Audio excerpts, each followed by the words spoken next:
All right, ladies and gentlemen, please be seated.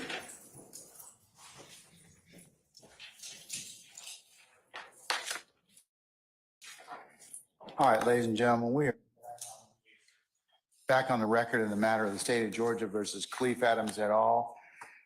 In 22 SC 183572. Mr. Stillwell and Mr. Sharp, good afternoon. All right, Mr. Williams, Mr. Steele, Mr. Adams, and Ms. Renard, good afternoon. All right, Mr. Kendrick and Mr. Weinstein, good afternoon. By the way, I like the purple. Very nice. Very nice, very nice. All right, Mr. Hune.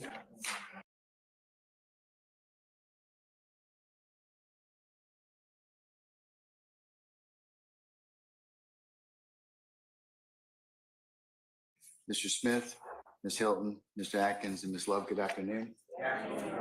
All right, okay. Still waiting on some jurors, as I understand it, but as was indicated yesterday, I believe that we needed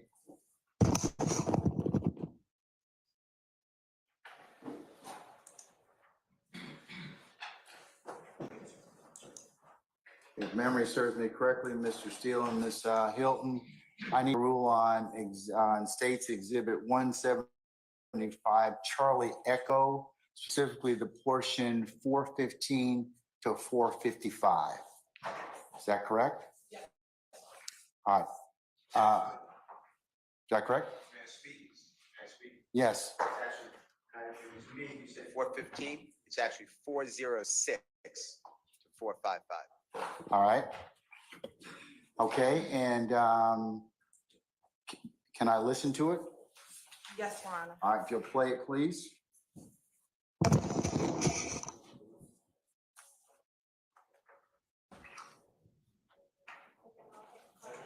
I'm just logging into the Zoom room, Your Honor.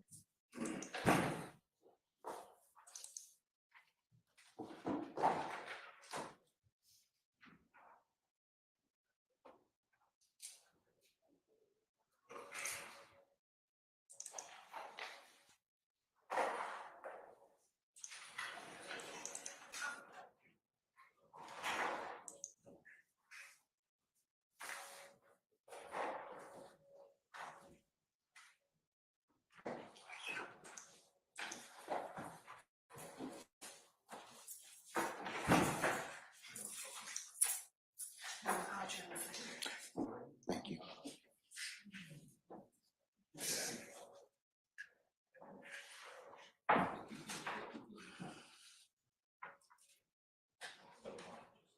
Oh, this is a prepaid collect call from an inmate at Fulton County Jail. This call is subject to recording and monitoring. To accept charges, press 1. To refuse charges, press 2. Thank you for using Securus. You start the conversation now. Yeah. Yeah. Yeah. Hell yeah, man. Shit, that was all fucked up in my world, boy. That's why. And Your Honor, fast forward into 406. Can we turn it up just a little bit? I don't know why you tripping. Oh, man, come on. She know. He don't say nothing about no love. That's all the news say. Whether you with him. Right. That's what people telling, but people pull you on. Like, hold on. First of all, this was true. Because nobody even know you was with them. Everybody kept saying buck. They thought it was buck thug and all that. They buck them run around. You know what I'm saying? Thug them run around telling people they don't be. You know what I'm saying? That you with them. You feel what I'm saying? People didn't even know you with them, child. They didn't even know you with them. They didn't know it all. They kept talking about buck. Everybody was thinking that it was buck. Then, and then Dirty Red supposed to, you know, how you supposed to go to my king, go put a hit out on all y'all, that was his money. All type of shit. That was real to him last night.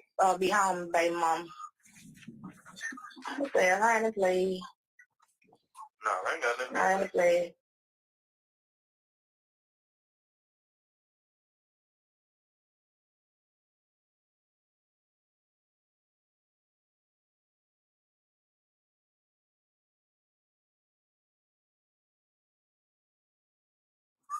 You got me fucked up. I don't got nothing to do with none of that shit. I don't know what the hell going on. I'm taking nigga to get some lean. Nigga said he called you about some call again about the lean. He go down there and see lean, and that was it. So I don't know what the hell nigga talking about. Right. I don't know what the hell Right. going on. Shit. All I know is nigga told me to go to the street. The nigga talk about the car, go fucking rob somebody, start shooting. Got me fucked up, man. You shooting it. I know we're going to get some lean, man. Lean. We're going to get the lean. Okay, boom. Dirty Red got some money. Who's fucking Dirty Red? All I'm trying to figure out who's fucking Dirty Red. Who's fucking Dirty Red? I don't even know no motherfucking Dirty Red. You know what I'm saying? Dirty Red got check on. Dirty Red got check on. Okay, goddamn. DK, do what I want you to do. I need you to goddamn go over there and goddamn run up on him and get the money, whatever. Boom, that's all I know. Boom, okay, DK go get the money. Now I'm hitting shots. Bow. What the fuck going on? I put it out. Now, that's 12 into me. That's 12 shooting at the motherfucking car. DK running trying to get in the car. Oh, he get in the car. I don't care about it. Chill out.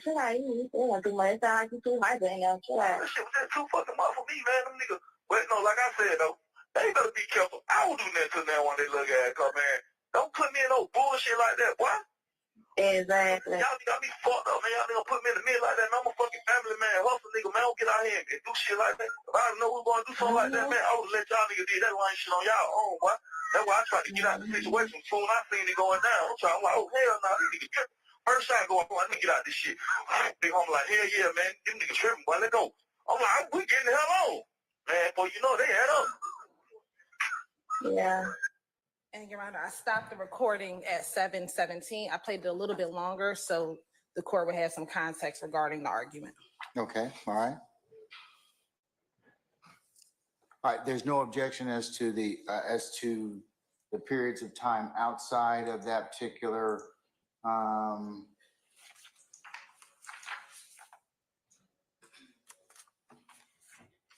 they're exclusive of 406 to 455.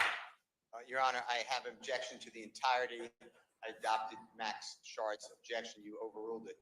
Gave us a continuing objection. I have. That being said, 406 and 455 is what I'm targeting. Okay, I'll hear argument on that at this point in time. Do you have the copy of the transcript, post-transcript? No, I I can don't. give you a copy. May I That'd be approach? helpful. Oh, wait, I may have one. Hold on. No, I don't think you do. No, it probably is not the same one. All right.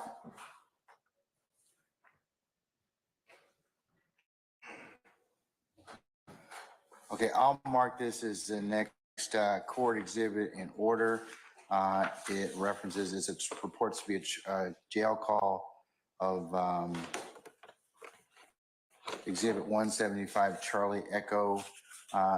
Counsels, I assume that is this the entirety of that particular call? No, Or is this a section just talking about 406 to about 455?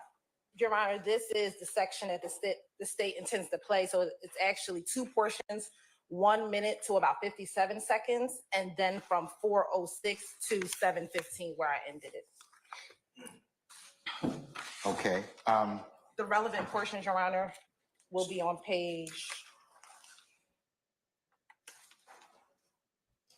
beginning on the bottom of page 3, where it says 3 of 8. 3 of 8, right after it says break, and Okay. Agent Bean says you saw what they Okay. said. All right. Okay. Now that I've oriented as to the transcript. All right, Mr. Steele, since your objection, sir.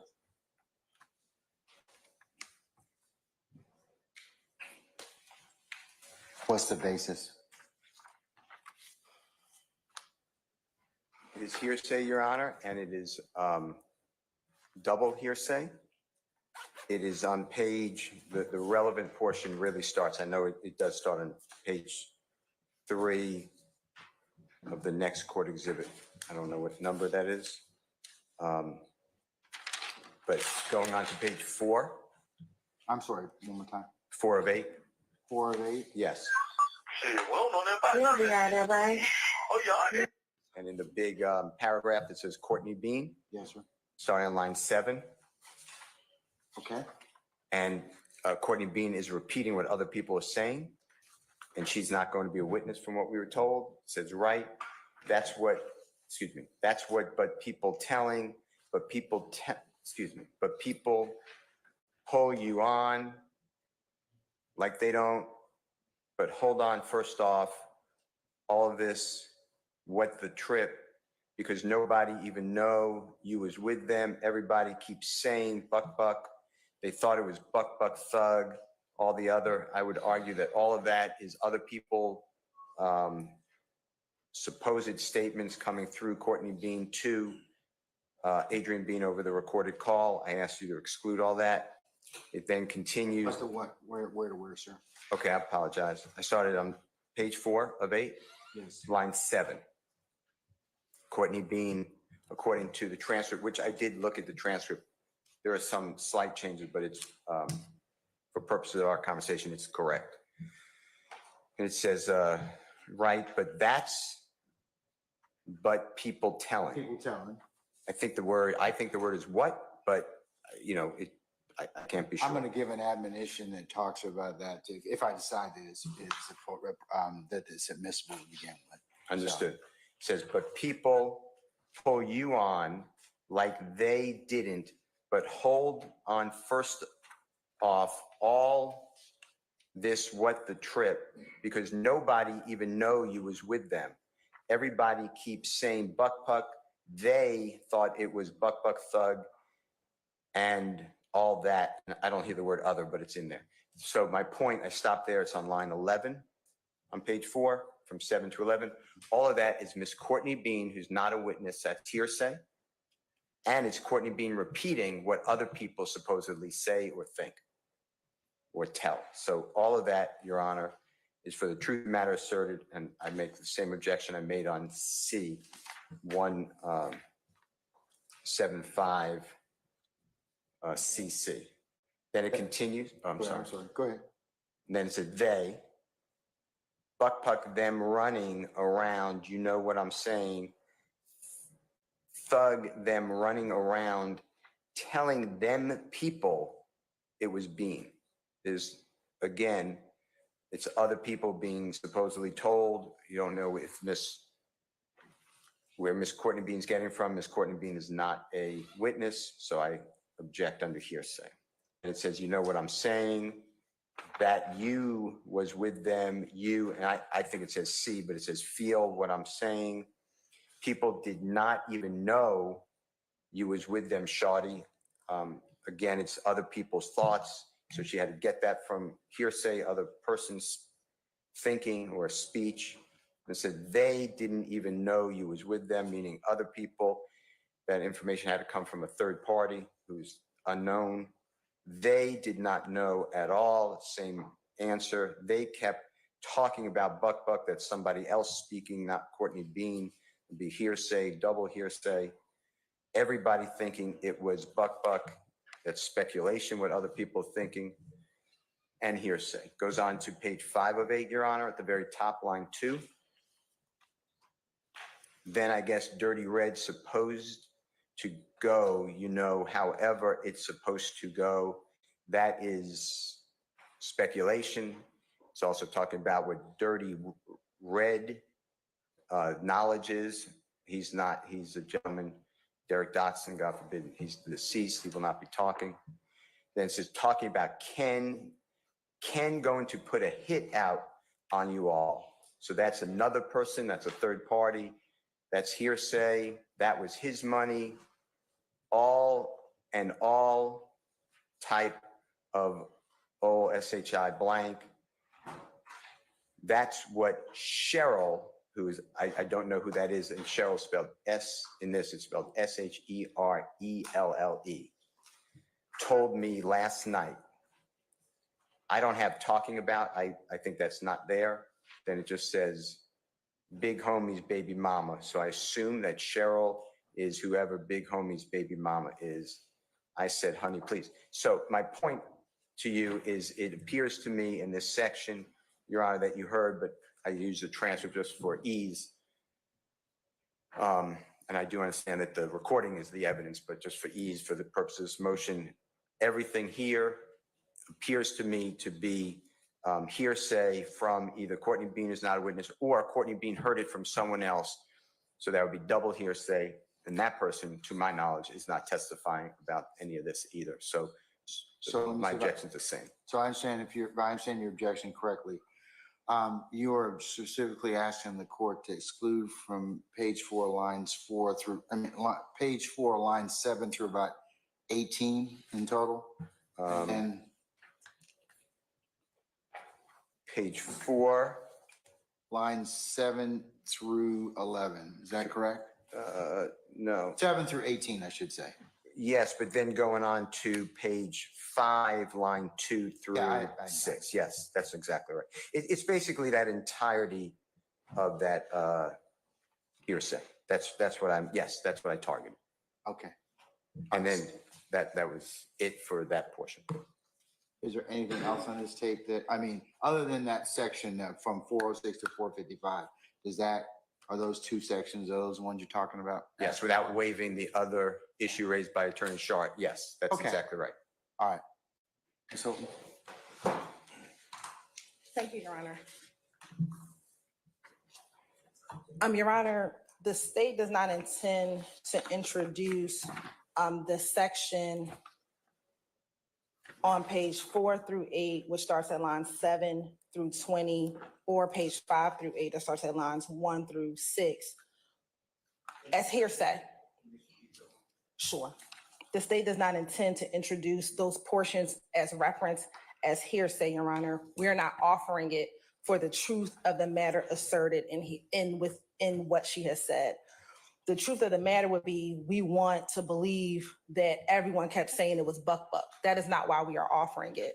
The reason why the state played the entirety of 406 all the way through 713 was to show that this particular conversation has an effect on how Adrian Bean responds to Courtney Bean, given what she has said to him. So immediately following what Courtney Bean references, he goes into what he did and what happened back on September 11, 2013. So whether or not Buck told the people in the community, whether or not Thug told people in the community, we're not offering it for the truth of the matter asserted. We are offering it to show the effect on Adrian Bean, which immediately after Courtney tells him this information, he goes into page 5 of 8, line 8. Nah, that ain't got nothing to do with us. Niggas got me fucked up. I ain't got nothing to do with none of that shit.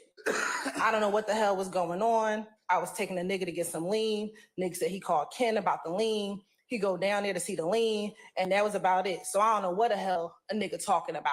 So again, all we're offering it is his effect on his response to what Courtney is saying. And then Adrian Bean proceeds to go on about everything else, rehashing what happened on September 11, 2013. And Your Honor, the state has 2 cases in particular that discusses non-hearsay. And I do have a copy from Mr. Steele in the court. The first case,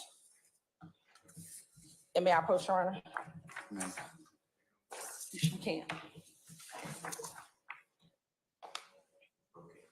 Yes, there are paper clips together.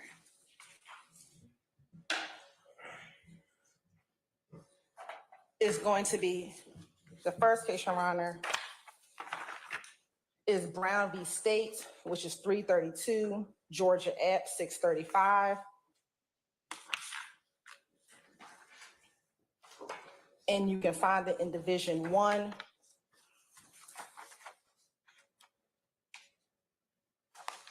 And it states, when we had the holding from the court, OCGA 24-8-801 provides hearsay means a statement other than one made by the declarant while testifying at the trial or hearing, offered in evidence to prove the truth of the matter asserted. Whether an out-of-court statement is hearsay depends on whether it is offered for its truth or merely for the fact that it was made. Where the alleged fact is only so if the substance of the statement is the truth, the statement constitutes hearsay. On the other hand, where the alleged fact may be so regardless of whether the statement is true or false, the statement is not hearsay. We don't care if that statement about Buck or Thug is true or false.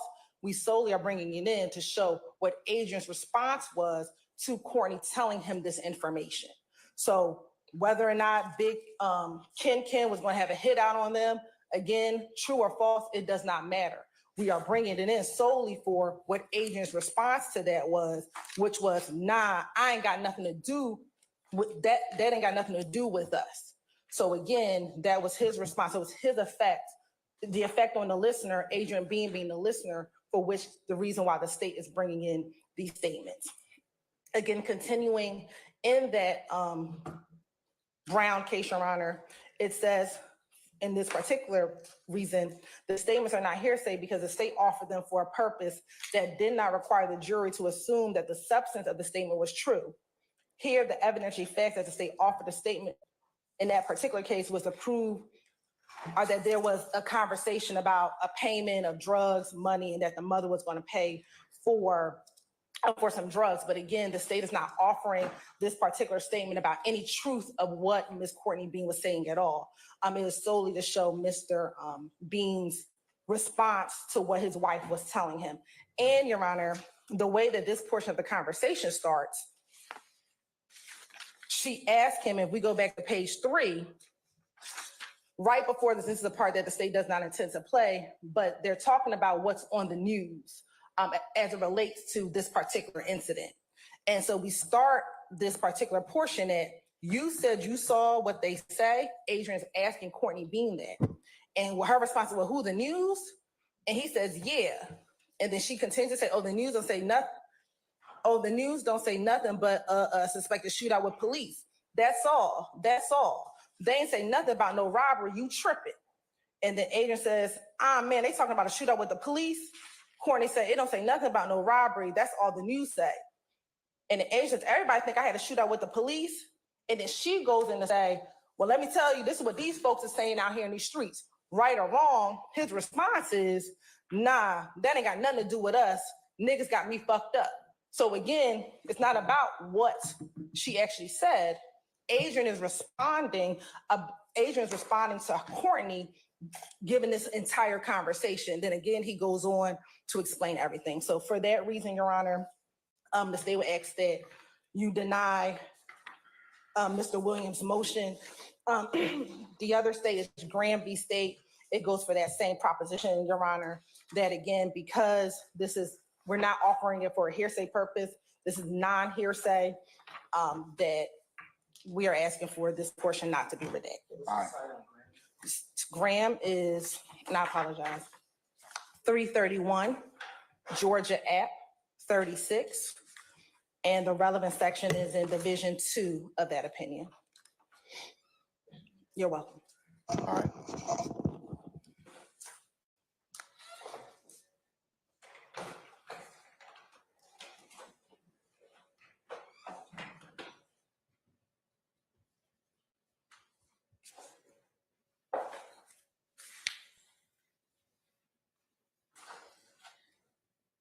All right, Mr. Steele, anything else for a rule?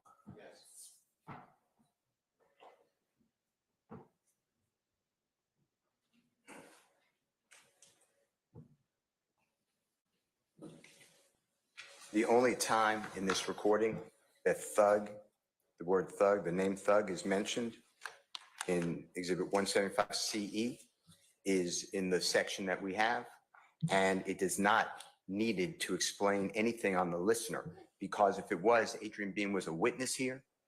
He was never asked about this recording. He can no longer be cross-examined about this recording. To say it had an effect on him is pure hearsay. That's why I'm moving for the whole tape to be recording to be excluded. I understand your ruling, so I'm not going backwards.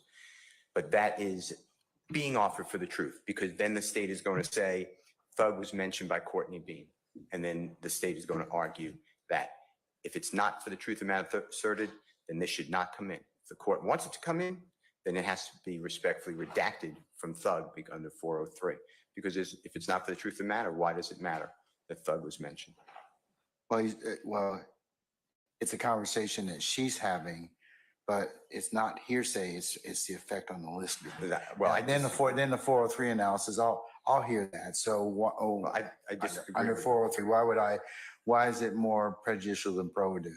Well, first of all, I disagree. It's non-hearsay because the state is using it for the truth of the matter asserted, because otherwise it's irrelevant. You don't need that's this their to argument, explain. and that's yours. Okay. Okay. I thought you were fine. Okay, I'm sorry. That's okay. To put thug in there on a witness I can't speak with, who says that she got this from a third party named Cheryl, I think, yes, I have major problems with that. And it's saying that's what people are telling. On line 7 of 4 of 8, it starts out right. That's what, but people, I don't believe the but said, but whatever, that's what it says. That's what, but people telling, but people pull you on like they didn't, but hold off on first of all, this is what the This is like a secret weapon. It's Arcade by Output, one of the greatest plugins that I've ever used. A lot of plugins that we open, we're just staring like preset menu, preset menu, preset menu. But when I open a plugin like Arcade, it just activates something in you creatively. Look at the amount of sounds that you get. These are all your different options that you have, whether you want vocals, you want some orchestral sounds, you want some like trap sounds, choir sounds, all these different sample chops, and you get to arrange them how you want. You can try this right now for free. I highly recommend it, and you'll see how much you love it and how much it can help you.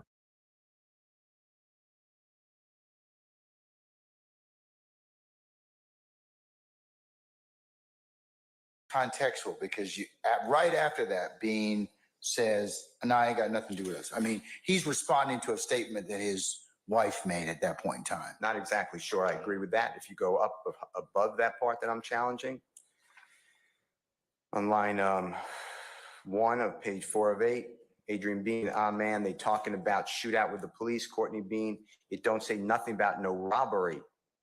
That is all the news say. Adrian Bean, everybody thinks I had a shootout with the police. Then if you go to where I'm not challenging, on page 5 of 8, Adrian Bean says, nah, I ain't got nothing to do with us. Ends got me effed up. I ain't got nothing to do with none of that. He never says anything that he has to respond to. That is all just an argument to get this in. And if it's not the truth of the matter asserted, then clearly it prejudices Jeffrey Williams under 24-4-403, because I can't cross-examine anybody who's made this statement. Either it's Courtney Bean or whoever she supposedly heard this from, or if she made it up, or if she was joking, or there's nothing here. So the jurors are just going to hear how Thug is involved. And that's, I think, extremely prejudicial, especially if not offered for the truth. Because Mr. Bean, you would notice, he never says anything about Thug.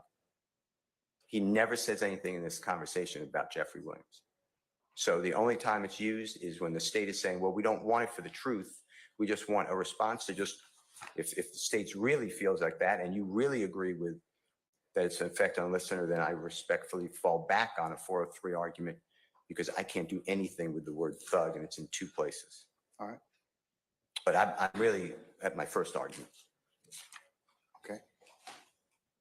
Right, as it relates to the 403 analysis, Your Honor, it is not substantially more prejudicial, Your Honor. If you even read the portion that Mr. Steele is asking to be redacted, if we believe it, they're talking about being involved in the robbery. They're not talking about they're literally saying Buck, and Thug are saying that you were there. So the person that it would prejudice the most would be Adrian Bean, not anyone else. And he is, in response to that, is saying, I don't got nothing to do with that.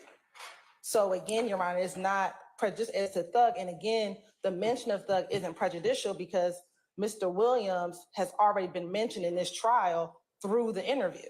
So this playing of this particular portion is not any more prejudicial because there's already evidence before this court, before this jury, that mentions through the audio statement that Mr. Steele played and that Mr. Steele introduced that Thug is a part of the robbery. So this is not more prejudicial because this is not the first time they will be hearing the name Thug as relates to this incident on September 11, 2013. But again, Your Honor, the state is presenting it not for the hearsay, not for the truth of the matter asserted, but again, for its effect on Adrian Bean. All right.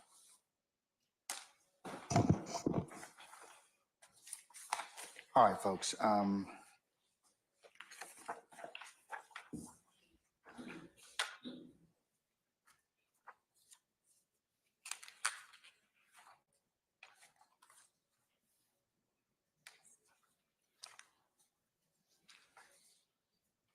Okay, based on the court's hearing of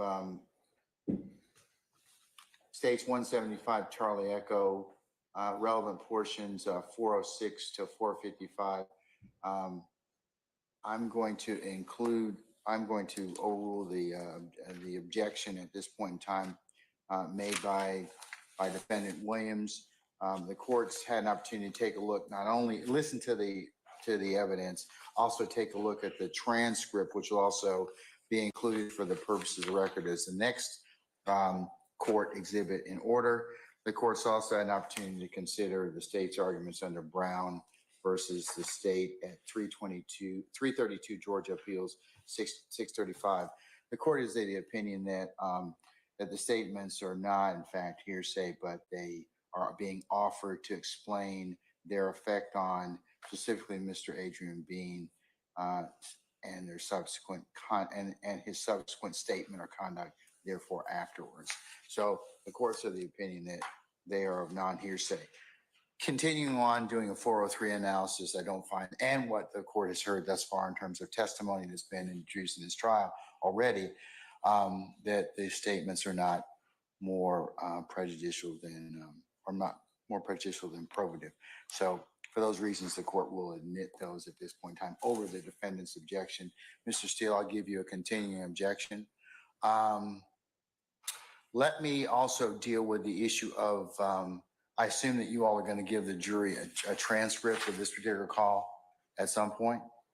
Okay. Yes, Your Honor, we do have transcripts. I believe Ms. Love sent them to all defense counsel of the 5 calls we intend on introducing today. And so at the relevant portions, we will hand out those specific. What I'm going to do prior to giving that particular, and Mr. Steele, I'll acknowledge you sent me, along with all the parties in this case, a case involving the transcription admonition, Cohen versus the state at 275 Georgia 528. I have a, and I acknowledge that and appreciate you sending that to me. I am going to give the following tape and transcript admonition. I'm going to give it to them before they hear it. I'm not going to give it to them after they hear it as well, but I am going to give it to them before. This is what it reads, sum and substance. Ladies and gentlemen, we're about to play a tape at this point in time. It is for you to make the factual determination of whose voices are on that tape, okay? You will determine what that is. Also, you will be provided a transcript of the tape. Let me explain that to you. It is what somebody else thinks they heard on the tape. The judgment of what is said on the tape is your judgment, and it's the tape that is the evidence. As to the content of the tape, if there is a discrepancy between the tape and the transcript, you are to ignore the corresponding transcripted portion of the recording, and that any discrepancies between the tape recording and transcript are to be resolved in favor of the audio tape. And that comes from Slackman or SLAKMAN versus the state at 272 Georgia 662. That's a 2000 case. I'm also going to add, I won't add that in the Slackman case, of course. The last thing I will say is, further, ladies and gentlemen, it is not permissible to take notes from the transcript, only from the tape if you should desire. That is the admonition that I will give before the tape is played. Thank you, Your Honor. And just so everyone's aware, the state will introduce a copy of each of the transcripts for the record. No, not to go back, but we want to keep it for the record. So before the first transcript and tape is played, I will make this announcement. So you just need to let me know this admonition, because I'm going to say it applies to each tape and transcription that's provided for your use. Okay? Thank you. All right. Anything else, Mr. Steele?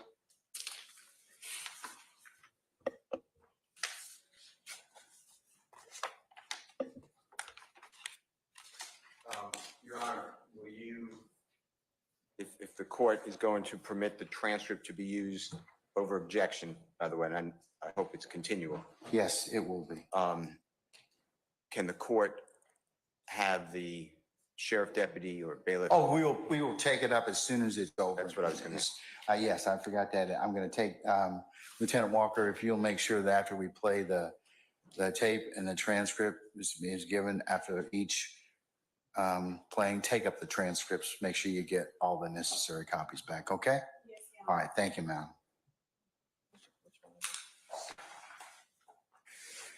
All right, anything else, sir? Yes, we adjust, there's one on C, on 175C. I believe that part of this was omitted by your honorable court, but it's still in the transcript. And that part is the, This is after the chicken portion. This is when she starts talking about the chicken. So we started at 10:56 on that one. I think you had everything before 10:56. Yeah, I'm about. Can we just have a second? Yes. Call from. I'm going to 10:56. Everything before 10:56. I don't know how I missed it. But it doesn't, she's not talking. But you'll hear the context.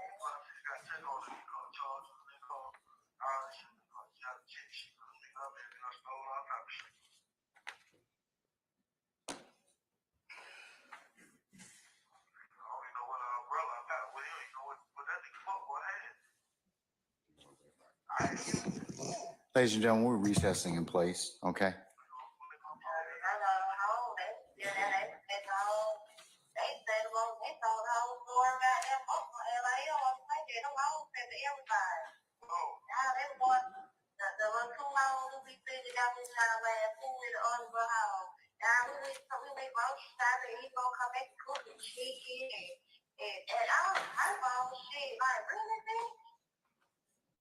Oh my God, they went to look for that part. I mean, the whole story. The whole freaking story. Like, don't you know this your family out here? Like, you go to it, how you? Like, you know, don't chicken it. I told them I know how to cook the chicken. But I told them, I'm real, that Buck knew what they cook their own. Buck know how to cook, Buck know how to cook their own. I wasn't going to cook them a goddamn thing.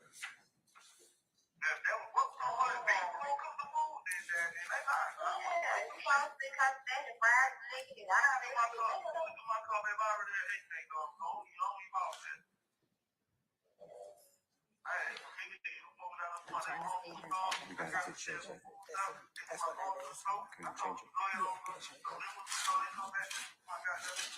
Yeah. Let's get a hold of it. Yeah.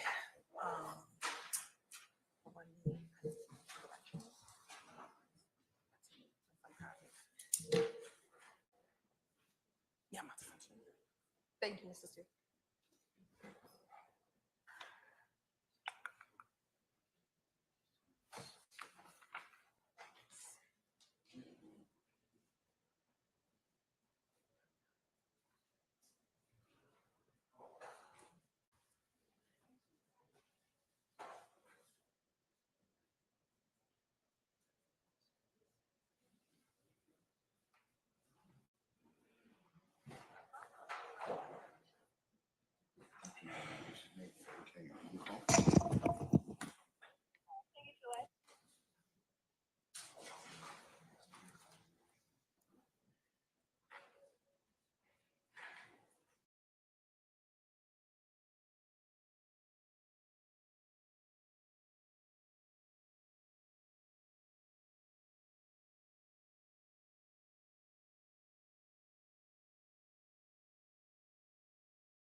too. The tape and transcript, is there any other issues? There's a correction that needs to be made, but that won't delay us starting. Okay, all right. Can we summon our jurors at this point in time? We good? All right.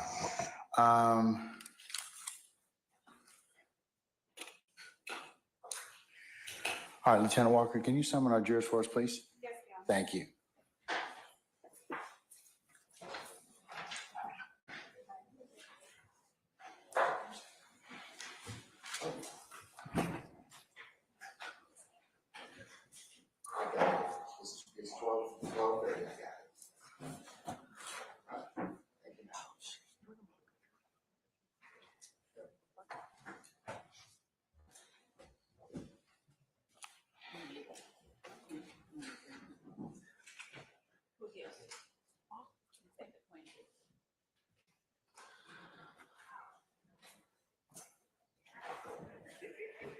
Hey, Chris.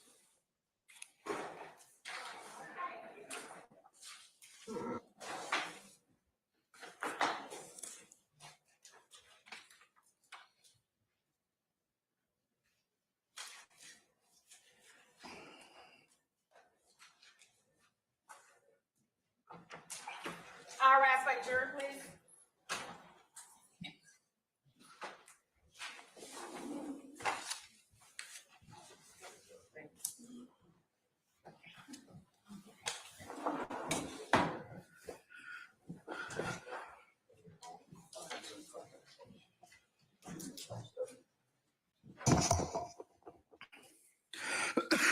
Excuse me.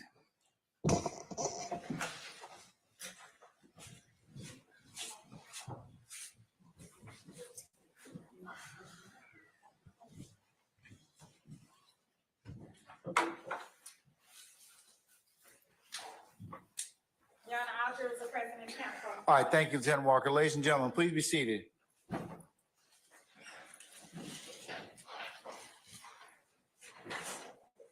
All right, Detective Quinn.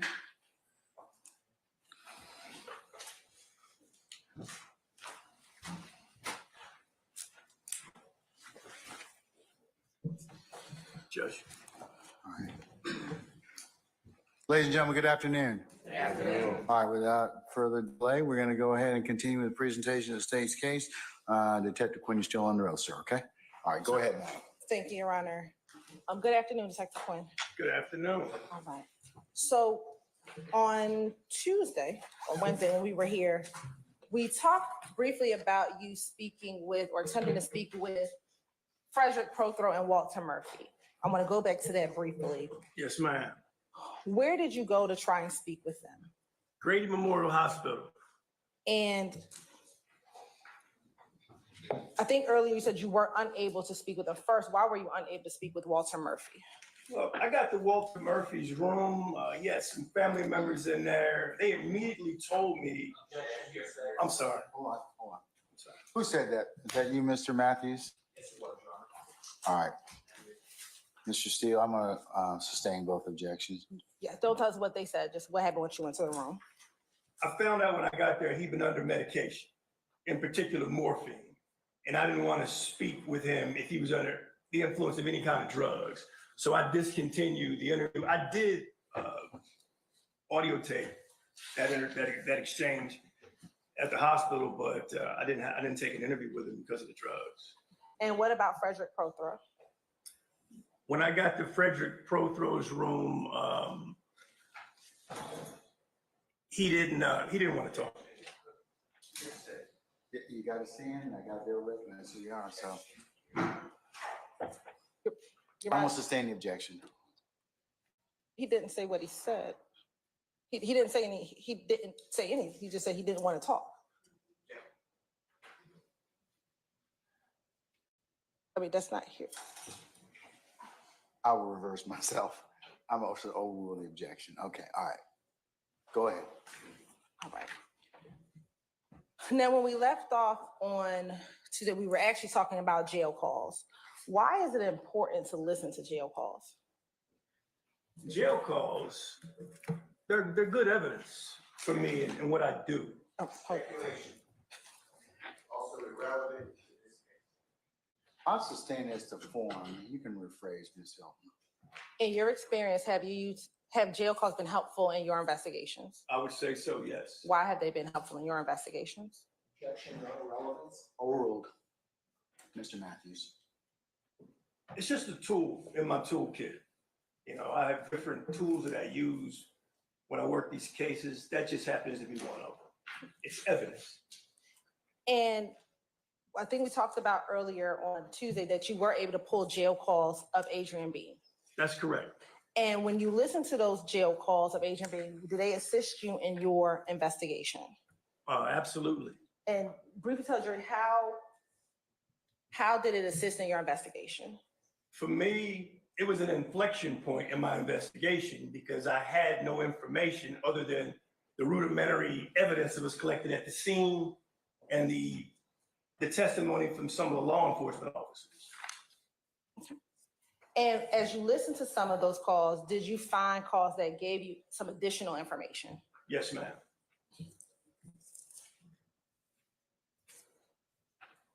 Who was he primarily speaking to on those jail calls? Courtney Bing, his wife. And at some point later, did you have the opportunity to play some of these jail calls for Adrian B? Absolutely, I did. And when you played those calls for Adrian B, did he acknowledge his voice on those calls? He did. And did he also acknowledge him speaking to his wife in those calls? Yes, ma'am, he did. In preparation for your testimony today, have you had the opportunity to listen to some of those calls in preparation for today? Yes, ma'am. And did those calls appear to be a fair and accurate depiction of the calls that you listened to back in September of 2013? They did. Of the calls you listened to, did they appear to have any additions or deletions? No.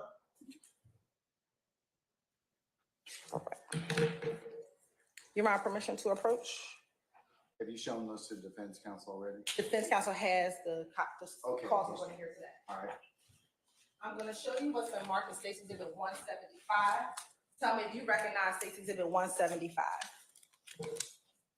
I do, and it even has my initials on it. And let me apologize, 175 Charlie.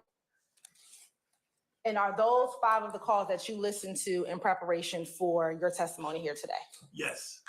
Your Honor, this time the state would like to tender what's on State's Exhibit 175, which is 175 Charlie, which is 175 Charlie Alpha, 175 Charlie Bravo, 175 Charlie Charlie, 175 Charlie Delta, and 175 Charlie Echo.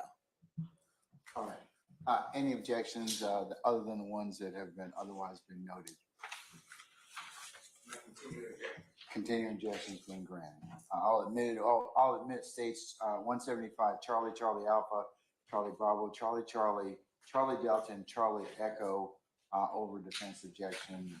Make a continuing objection. It may be published, or they may be published as you see fit. And Your Honor, would the state have permission to sit during portions of this portion of the case?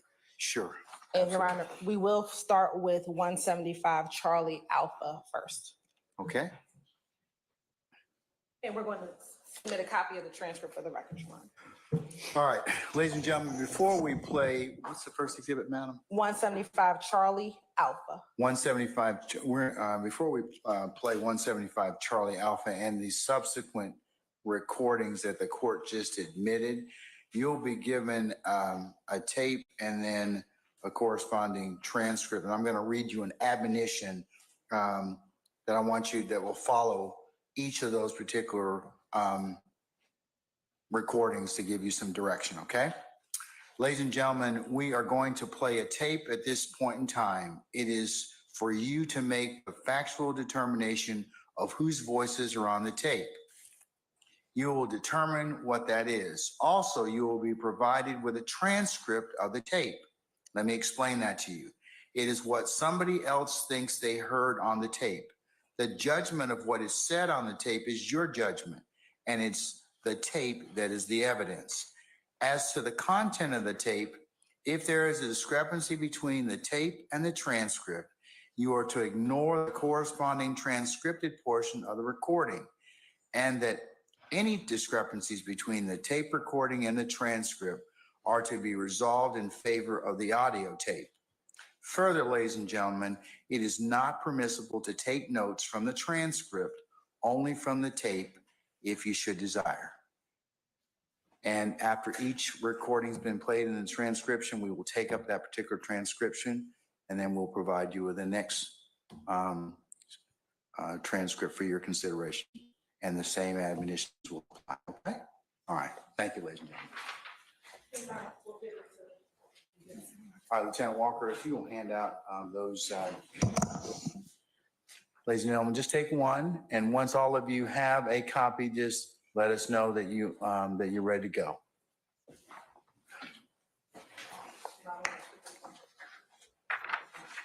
And I'll need one if you have one.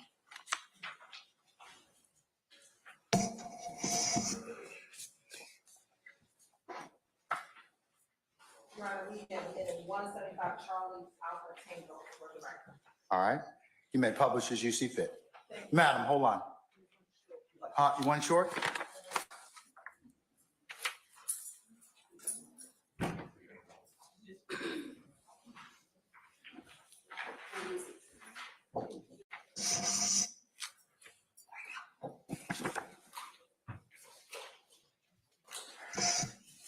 Are we good, ladies and gentlemen? Okay, all right. You may publish now as you see fit.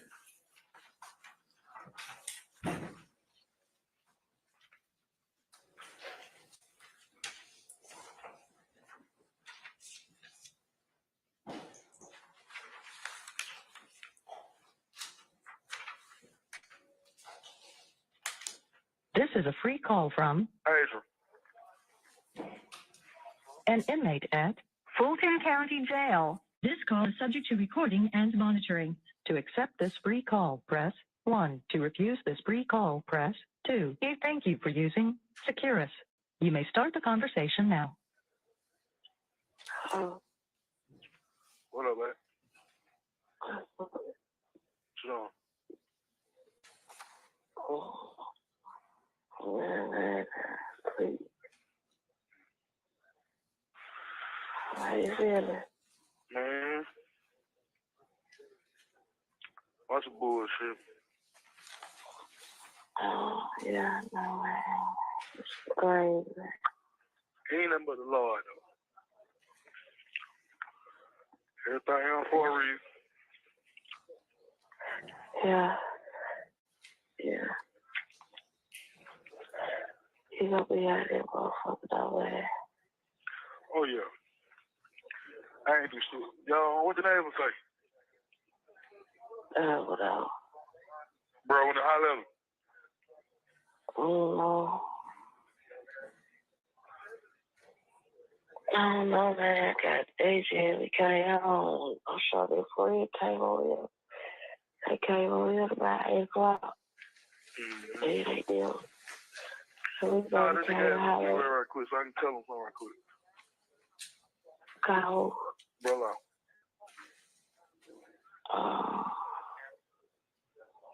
I do this shit. I know I know. go to the contact. Look at your phone and hit contact. And then again scroll down to the name and dial it. Oh shit.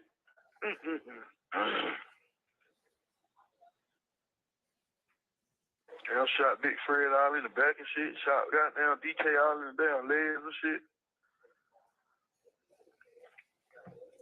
Goddamn 12 just went to shooting through the car. Hello? Hello?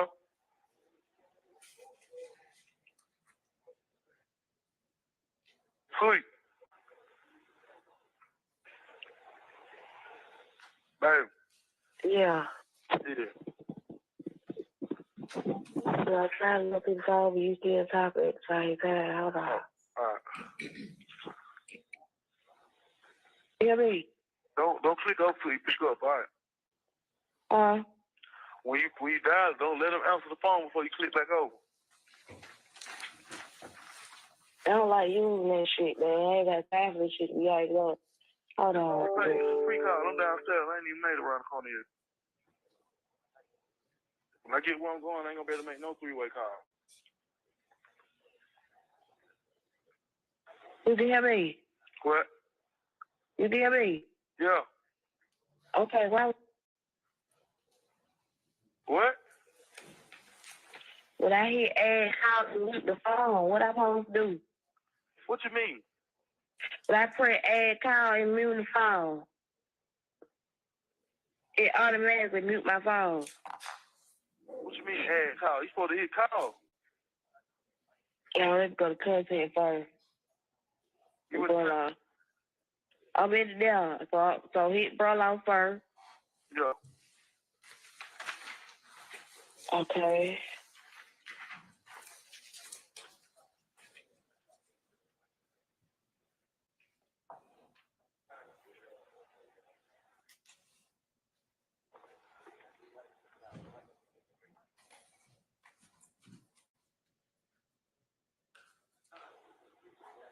So you got minutes on the phone. Bro, what's up, man? What to do, Brody? You alright?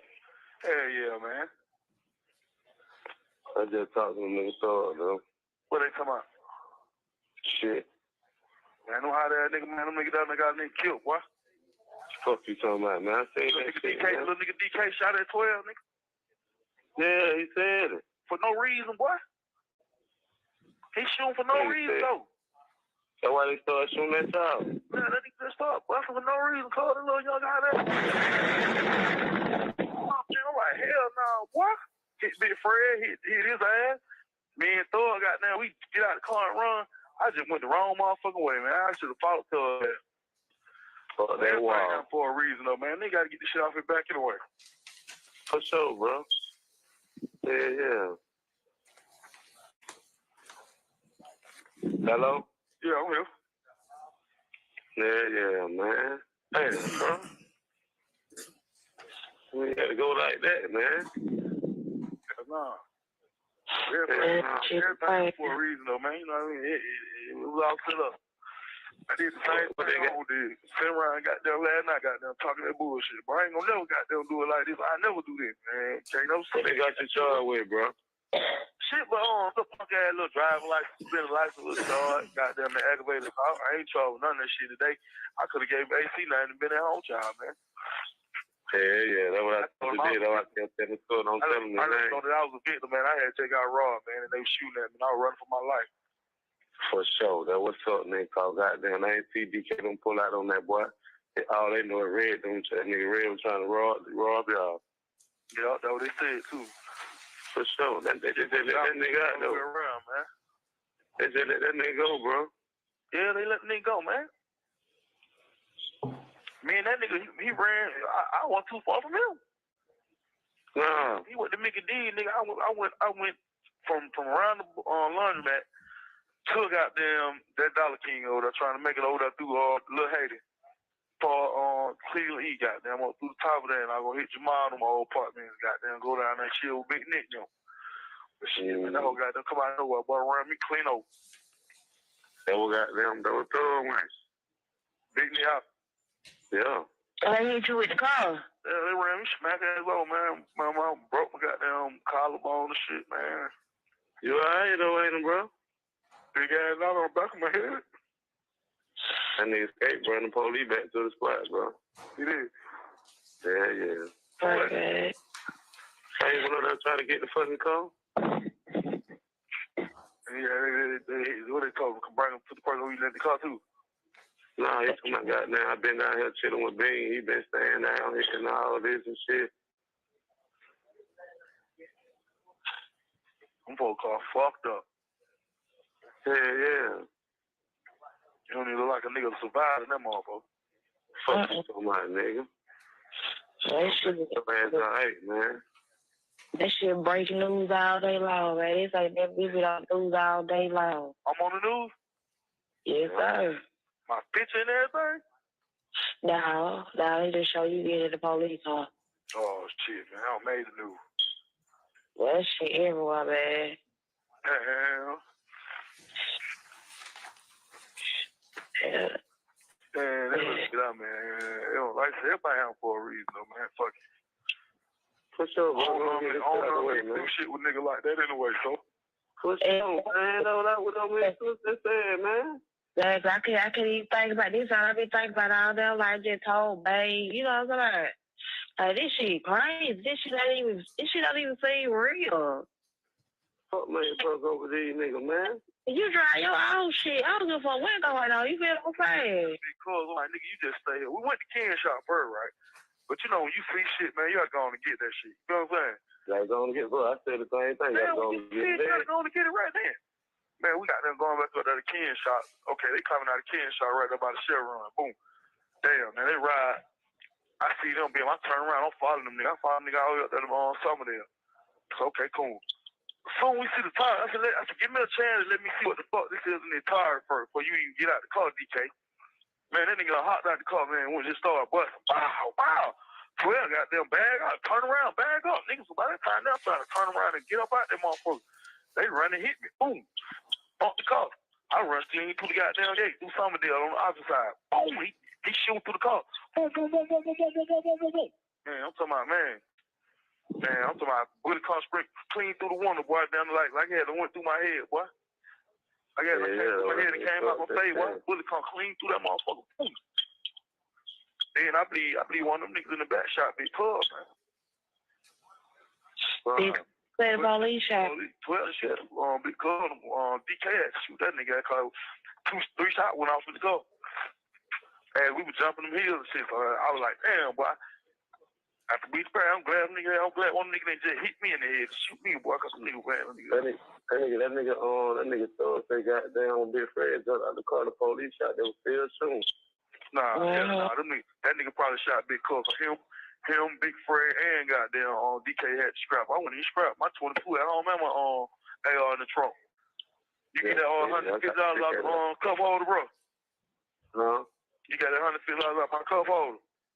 No, so say you had $150 to go buy a lean. Nah, man. Well, no money in the cup holder, bro. Oh, my motherfucking money. Yeah, they said you had the money to go buy the lean. Nah, that nigga ain't had nothing $50, $40. He didn't have that because DK didn't even get him his 50. All that money was mine, and money came out of Buck boy hands. So he ain't had no business doing that. He made Buck goddamn come off 100. I told him, hell no, nigga goddamn go 50, you go 50. Nah, Buck told me you on 100 50. No, that nigga gave me nothing. I had a 50 of my own money. I had $350. They got $340, $5. I got to let Babe come down here and goddamn go to Profit and get that shit. Come down here and sign a piece of paper. I got to sign a profit release form or a waiver form so she can go down there and get a little $350. You know what I mean? Mm-hmm. And that gonna be that. All I just gotta do is goddamn just try to make sure them lame don't even come to court with dad, goddamn. Cause they talking about the old man and that old boy. So yeah, for sure. You know, I'm gonna take care of that too, bro. You know, I'm gonna talk to these folks. No, he come. I mean, cool with. Yeah, we're gonna try to keep his ass out of that, though. I can't get some probation, man. I ain't got no probation, no record, no none of that shit, man. You know what I mean? I don't shoot, folks. Man, we're trying to get your ass out, man, so you get a bond, man. I don't roll. I don't do none of that shit. So, you know what I mean? I don't have none of that shit on my record. So, I'm good, yeah, bro. man, I've been stopping the car, man. Car ready, man. Who, we? Mm-hmm. Oh, y'all him? Yeah, I talked to him. Yeah, he came over Clubhouse and talked to him yesterday. What he say? Shit. He ain't say shit. Yeah, goddamn, he got your back, whatever, goddamn, you know what I mean? You know how it comes in, he gets sad, he get a little moment. Then get to trying to think about what he done did and all that. Yeah. But I ain't did shit, so he know I got something going on. He got to go and get me, cause I got something going on. For sure, nigga, I'm coming back to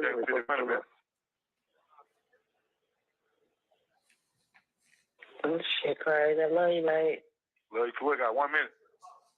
Nah, I ain't saying shit, man. Oh, you said, man. What you want me to do about them in the car note in the rent, bro? Huh? What you want me to do about still out with the car notes in the rent? Shit, that's what I was saying. I got these little $345. I might just gonna pay that rent. Car note gonna pay goddamn a couple of more days. What do we got? How long we got on the car note? About 10 days? Yeah, bro. Huh? You want me to pay the rent first? Yeah, I gotta get that rent. That's what I'm working on this time, that rent. So what's up? I got that, man. Don't worry about it. We take care of that. I just need like $6. I got $3.45 downtown, man. They ain't giving me money. You know, I got the rest of the money you gave me in that Ziploc bag and shit. I'm gonna get the rest of the money. The caller has hung up. At 13:22, that concludes the playing of 175 Charlie Alpha.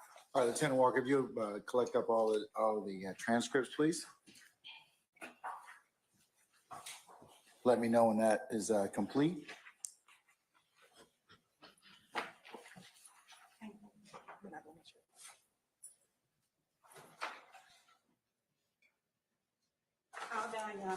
All right. If you will return those to Ms. Hilton, please, or Ms. Love. Permission in order for me to sit for the next portion of my question? Yes, ma'am.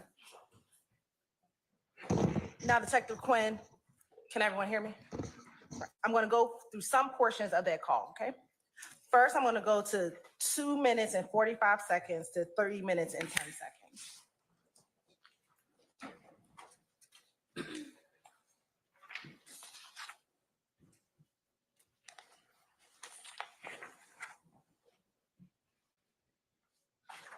We'll start at 2:40. All right.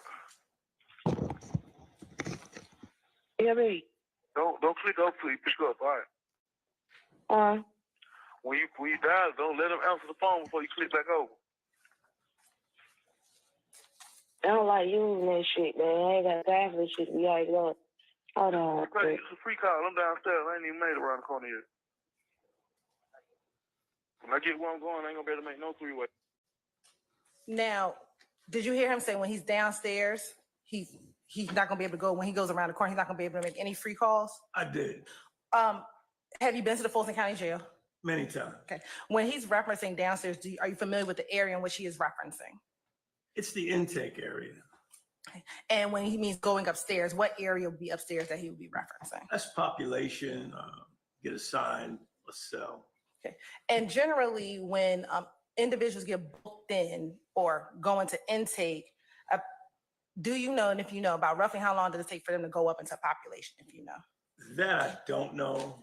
I've never worked in the jail, but I guess it would vary. I don't know. I sustain the objection. Okay. But that is generally caused maybe as soon as person I sustain the objection. in the intake area, individuals are able to make calls before going to, are individuals able to make calls before going into population? Yes. All right. Now, I'm going to forward and play between 4:20 and 5 minutes.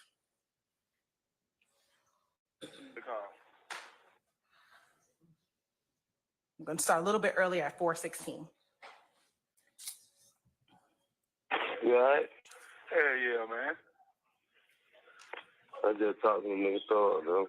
What they talking about? Shit. Man, I know how that nigga, man. Them niggas got a nigga killed, boy. Fuck you talking about, man? I seen Little that nigga shit, DK, man. little nigga DK shot at 12, nigga. Yeah, he said it. For no reason, boy.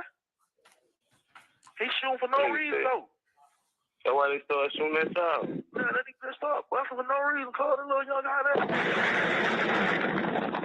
I'm like, hell no, boy.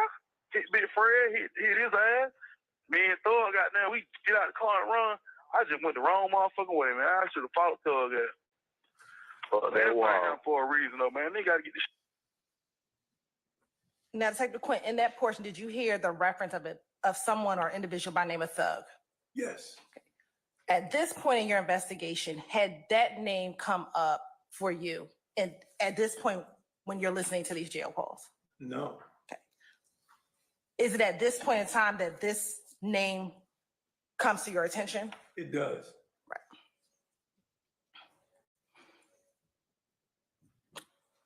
I'm going to go to 6 minutes and 45 seconds to 7:10.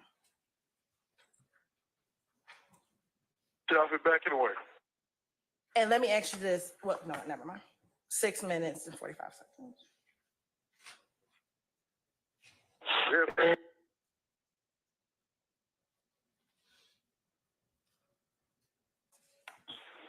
Beat me up. Yeah. I need you with the car. Yeah, they ran me smack ass over, man. My mom broke my goddamn collarbone and shit, man. You alright though, ain't it, bro? Big ass out on the back of my head. That nigga escaped, bro, and the police back to the spot, bro. He did. Yeah. Okay. Hey, you know, they're trying to get the fucking call? Yeah, what they told him, come bring him to the person who he let the car to. Did you hear the man say that nigga escaped, brought them police back to the house, or something to that effect? Yes, At that point in your investigation, did you recognize Skate, or did that name Skate come up in your investigation? it did. Okay. And in listening to that, who did you determine who they were referencing Skate as? Brian Taylor Ransom.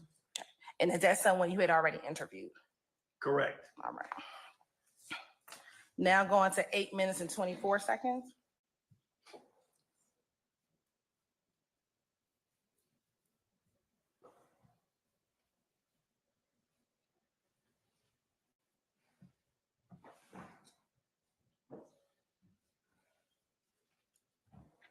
We're gonna start a little bit earlier at 8:17. This shit don't even seem real. Fuck man, broke over these niggas, man. You drive your own shit. I don't give a fuck what's going on. You feel okay? Because, like, nigga, you just stay here. We went to Ken shop first, right? But you know, when you see shit, man, you gotta go on and get that shit. You know what I'm saying? Gotta go and get, bro. I said the same thing. Man, Gotta go when and you see get it, you gotta it. go on and get it right then. Man, we got them going back to the Ken shop. Okay, they coming out of Ken shop right there by the Chevron. Boom. Damn, man, they ride. I see them, I turn around, I'm following them, nigga. I follow them, nigga, all the way up there on Summerdale. So, okay, cool. Soon we see the tire, I said, give me a chance and let me see what the fuck this is in the tire first before you even get out the car, DK. Man, that nigga hopped out the car, man, when it just started busting. Wow. 12 goddamn bag out, turn around, bag up. Niggas, by that time, they're trying to turn around and get up out them motherfuckers. I'm something of a magician, inventor, and chocolate maker. Oh, what did you say? Willie's chocolates are incredible. Really? Try one. When do we start? Max is bringing you the hair-raising, Yeti sweat? Yeti sweat, mind-blowing What are you talking about? tale of how it all began. Welcome to Wonka's. Wonka, now streaming exclusively on Max.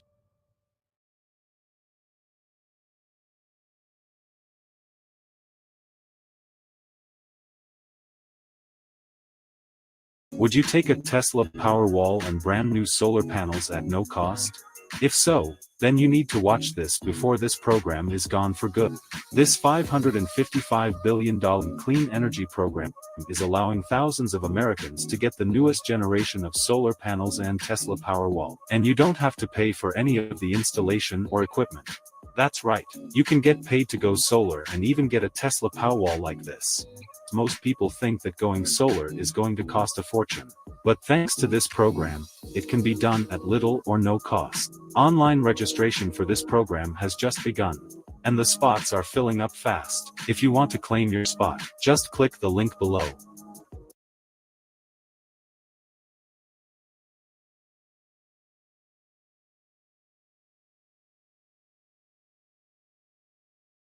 Prior to this call, did you know who Ken was? Yes. Okay, how? Interview I conducted at the homicide office. Okay. And also they talked about it within that portion. Did you hear Adrian Bean talking about following behind the Taurus I did. and going through the gate Yes. and police getting out and shooting at the car? Correct. I heard that. Had all that information come up in your investigation prior to you hearing those jail calls? Yes, ma'am. And at this time, had you yourself spoken at all with Adrian Bean? Not at all. And we're now going to listen to 950 to .1006.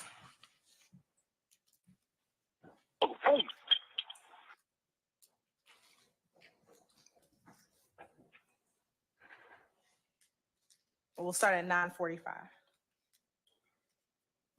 After we spray, I'm glad one nigga ain't just hit me in the head, shoot me, boy, cause some nigga ran. That nigga thought they got down Big Fred jumped out the car, the police shot them still soon. Nah, that nigga probably shot Big Cook.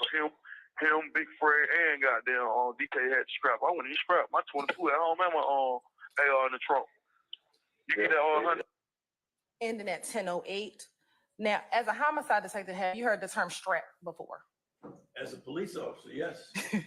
And what is your understanding what a strap is?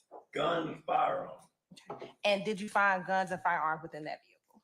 yes, And that vehicle being the red Nissan Altima? correct.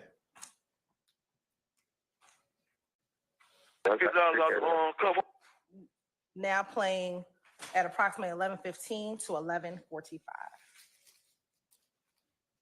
Oh, the bro.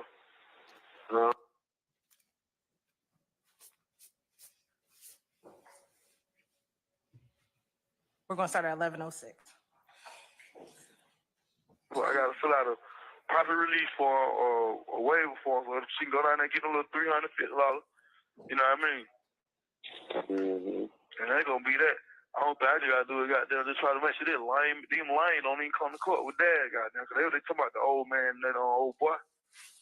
So yeah, for sure. You know, I'm gonna take care of that too, bro. You know, I'm gonna talk to these folks. You know, we calm. You know? I mean, cool. But Yeah, we're gonna try to keep his ass out of there, though. I can't get no but from probation, man. I ain't got no probation, no record, no none of that shit, man. You know what I mean? I don't shoot, folks. Yeah, we're trying to get your ass out, man, so you get a bond, man. I don't rob. I don't do nothing. Ending at 11:47. Prior to this call or hearing any of these calls, had you taken out any warrants on anyone in this case? No, And before hearing the entirety of this call, did you have any awareness of who the driver was of this red Nissan? it was still a mystery. When was the first time that you learned that Adrian Bean was the driver of this vehicle? When I checked him out of jail. Okay. Did you hear him talk about it within these jail calls? Yes, ma'am. So I listened to jail call, which caused me to go check him out of jail. I wanted to hear it from him personally. All right. Your Honor, the state's ready to play 175 Charlie Bravo.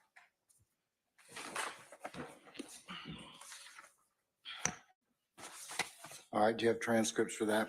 Yes, Your Call? Honor. Lieutenant Walker, if you'll hand those out, please.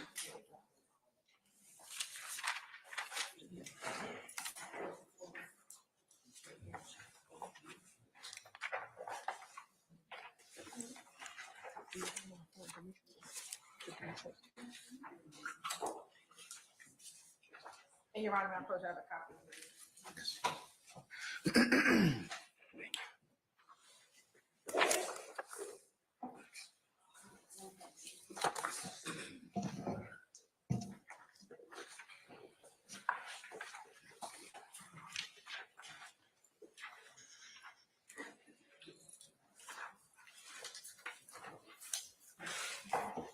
Does everybody have a copy?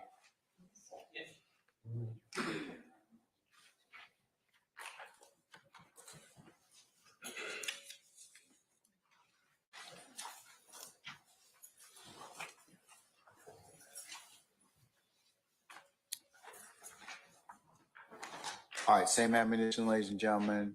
We'll collect those up when we're done, okay? All right, you may publish as you see fit. Thank you, Your Honor. This is a free call from an inmate at Fulton County Jail. This call is subject to recording and monitoring. To accept this free call, press 1. To refuse this free call, press 2. Thank you for using Securus. You may start the conversation now. Hey, babe. We'll do that. I'm phone up on the last night. Yeah, I see. They cut it off. They hung it up. Yeah.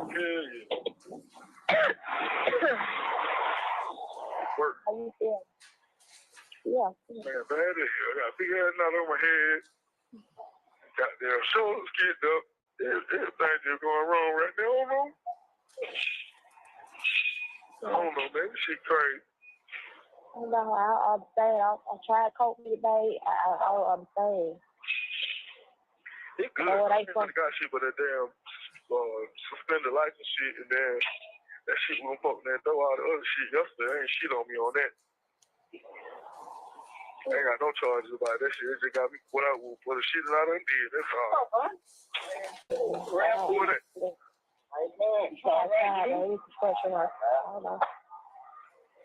My new little home for about a year. Yeah, I don't know. I had talked to the security guard because they trying to figure out, like, you telling us to get all our stuff, our football stuff. AJ said, so where's the dad at? I was like, you know, he the oldest, bro. You know what I'm saying? So, I just looked at him. I just said, really, AJ? He looked at me like, oh. I said, oh, wait. I said, you know? He was like, yeah. And I ain't say that. This shit crazy, man. This shit crazy. shit, though, I ain't really want that shit, man. Give me a bond, I'm out of here. I that probation shit. Give me a bond here. Like, how I can't make it. It's too high, I just wait to fucking ride it. My friend got shot in the back. One of his laws left. I heard that else about him. You know what's going on with the dude. Shit, ain't that one on came in yet. We can't go nowhere. We're gonna be down here 2 more days, goddamn. She's so fucked up in the jail, man. Gotta go to the court and let me start. What's going on in the court? Yeah, right down him. The nigga get baby though. If he come to court, he just come to court and tell you, folk, man, hey, man, I ain't got nothing to do with that shit. They'll throw that shit out. He don't even live there, don't you? Them no more, though. Like, the nigga don't even live there no more. Who? The little nigga Cam. Oh, that good then. They ain't gonna be able to find him then. Come out the little boy, Cam. The one you shot, yeah. But the one I shot at, the one that identified me, though. They had the kid identified me. Oh, that's right. That's good. I don't know about that. No, I'm just saying, you know. Yeah. If he catch up with me, if he can't shit, it don't really matter, man. I ain't studying that shit. I mean, little dad was out there yesterday, but that other little boy. So you put that thing back in the garbage, you got the kid.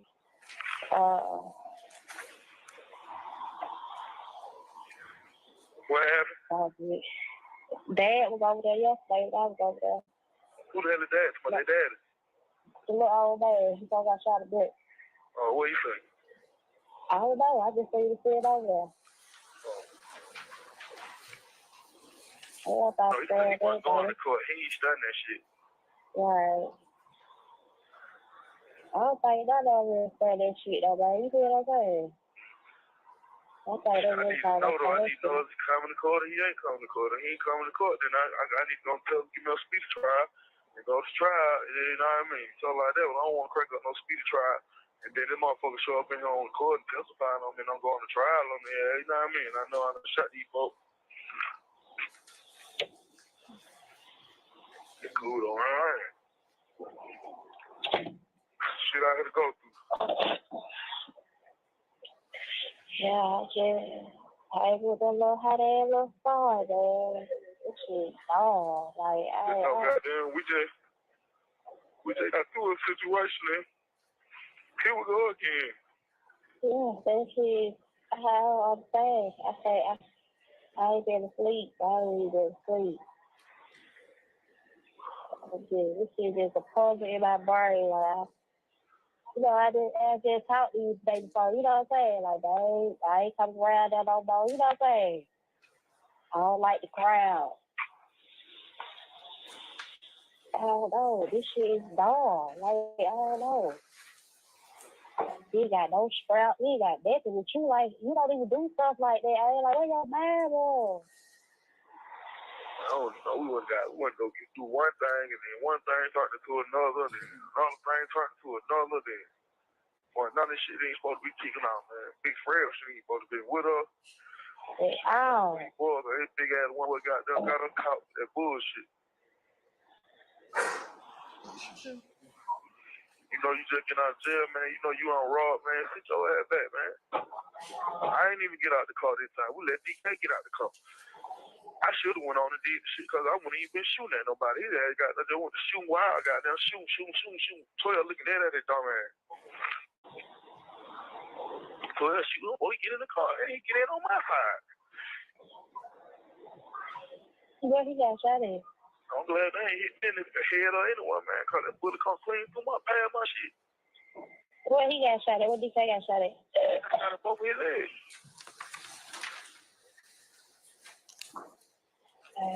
They were trying to come at me, asking me why I shot them. I was like, what y'all doing? I said, you were robbing them and shit. I said, man, I am the victim. I'm running for my life. These folks tried to just rob me. This took $22,000 of my money. But the only thing that fucked me up here, I could have gave him AC name and been walked right down the street to you, baby. I gave my name. Yeah. So I said, everything I'm for all that reason, man. I guess I should get shit off my back anyway. So just trying to get them drugs out the system. It'll be over with. It'll be over with. Clean myself out, get myself together anyway, man. Fuck it. Yeah, we are. Shit, when they get your bar, we die there, you know what I'm saying? So, hey, we need to know quick. They need to be trying to goddamn figure out the shit quick, but they can't hold you for too long, you feel what I'm saying? Mm-hmm. They cannot hold you for too long. Oh, no, I'm good. I ain't really shit. I go to court Wednesday for the probation violation on the driver's suspended license. That's $1,400 fine. They gonna reinstate. I ain't paid and on it. So they gotta pay. They gotta reinstate that or either throw it out. Bro, I said they've been throwing them out lately. Okay. So if they throw that out, then I'm stuck with the one. And I get a bond for that. If I get a bond at 11 o'clock for that, then I can make bond on that. I can start working on the bond money for that. But I know Wednesday they'll be goddamn re-signing me back to the driving license shit. So that ain't shit. See what I'm saying? No. Yeah, what side you gonna go to court with, though? I go to court at 11 o'clock today. I don't know when I go to court Wednesday, but she told me I go to court Wednesday for the probation violation. So shit. You gonna call to talk to somebody else? No, I ain't got nobody number.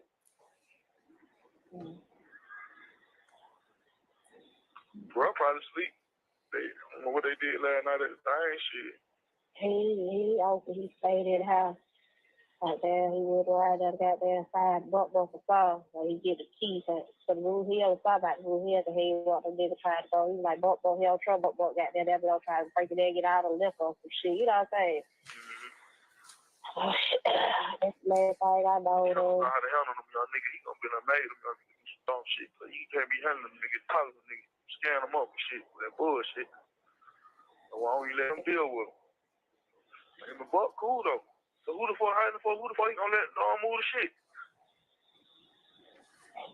He claimed he told me that he gonna handle it. I don't know how that shit go. Cause we baby stood outside talking.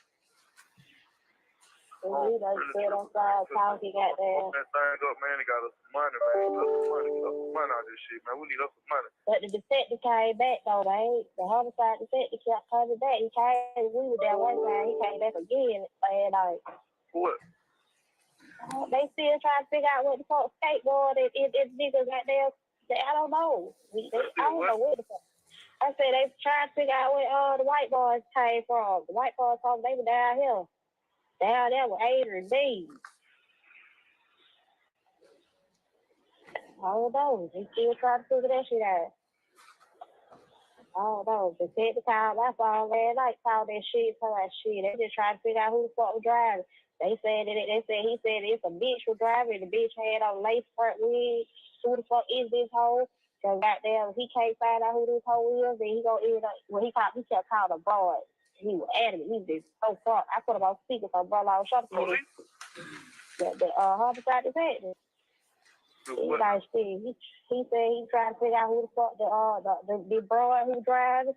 They said it was a broad driving the car. Goddamn, she had a lace front wig and all type of shit. They trying to figure out who she is, because she the one that caused all these problems with this driving, and she could have killed somebody and all this old stuff.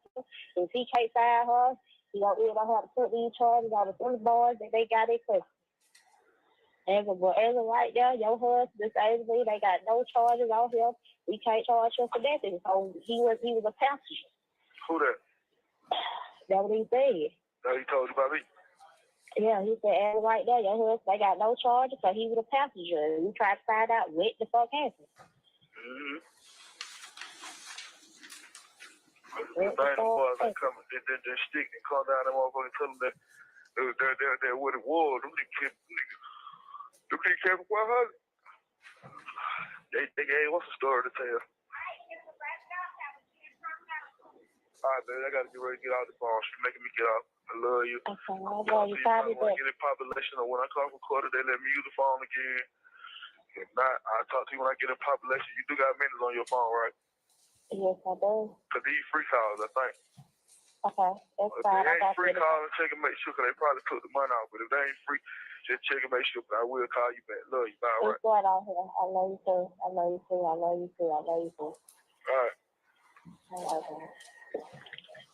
Hello? Yeah. Yeah. Call, get my mama to call.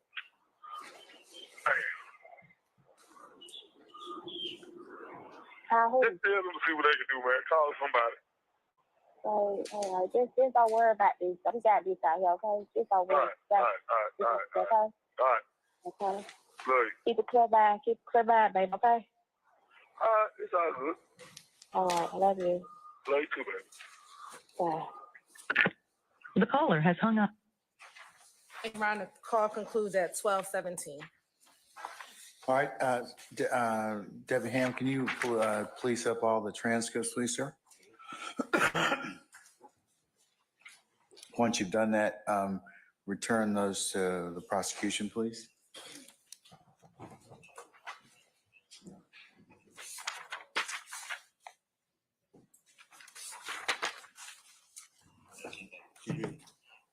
Huh?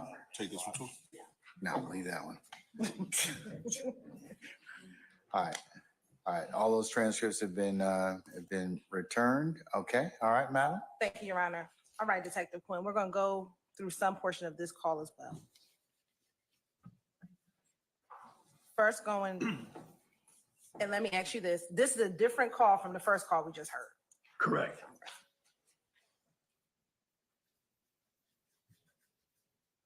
And from this call, based upon what he was saying within the call, could you tell if he was still in the booking area or if he had made it into population?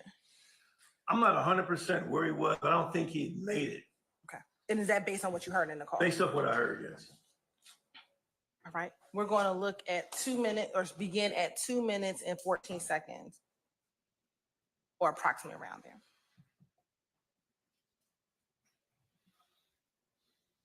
Hello, this is a free call from. We're going to start the recording at 2 minutes and 12 seconds. Be afraid I shot his bed is one of his lungs left. I heard they dealt about him. I don't know what's going on with the dude. Shit, ain't that one on came in yet. We can't go nowhere. We're gonna be down here 2 more days, goddamn. They she so fucked up in the jail, man.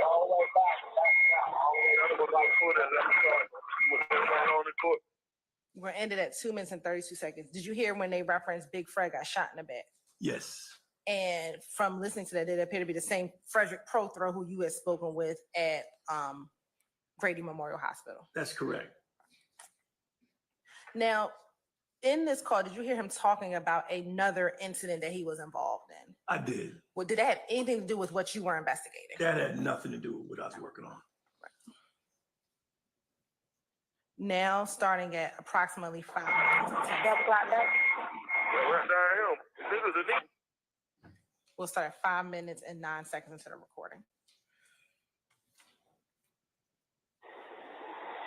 I don't know. We went to go do one thing, and then one thing turned into another, then another thing turned into another. Then none of this shit ain't supposed to be kicking out, man. Big Fred shit ain't supposed to be with us. Oh. Boy, this big ass one what got them caught with that bullshit.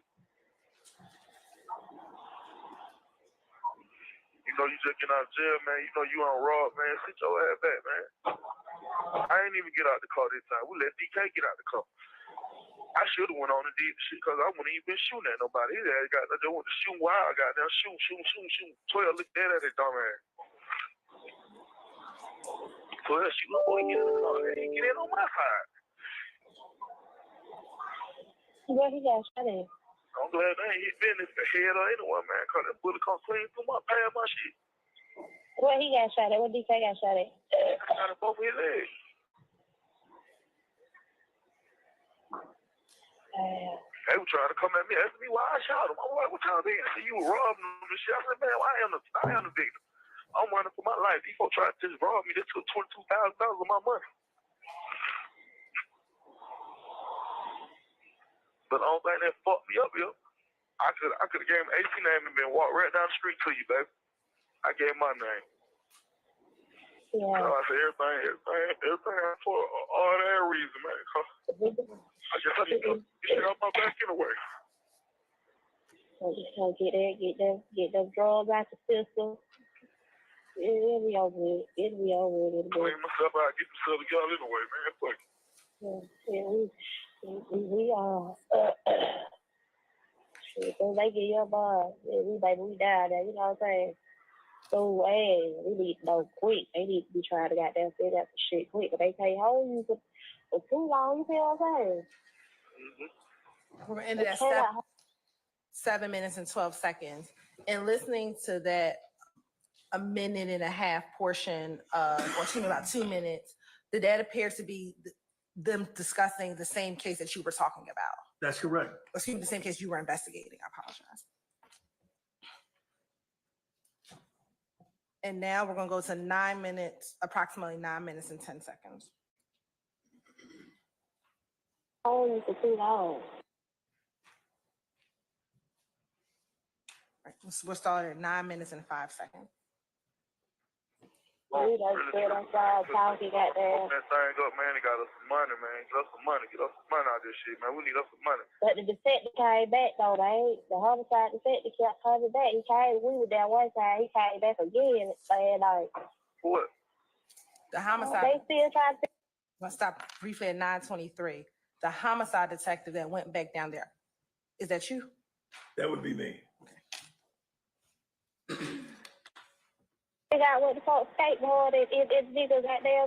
I don't know. I don't know what the fuck. I said they trying to figure out where the white boys came from. The white boys told they were down here. Down there with Adrian B. I don't know. They still trying to figure that shit out. I don't know. The detective called my phone last night, saw that shit, saw that shit. They just trying to figure out who the fuck was driving. He said it's a bitch was driving. The bitch had on lace front wig. Who the fuck is this hoe?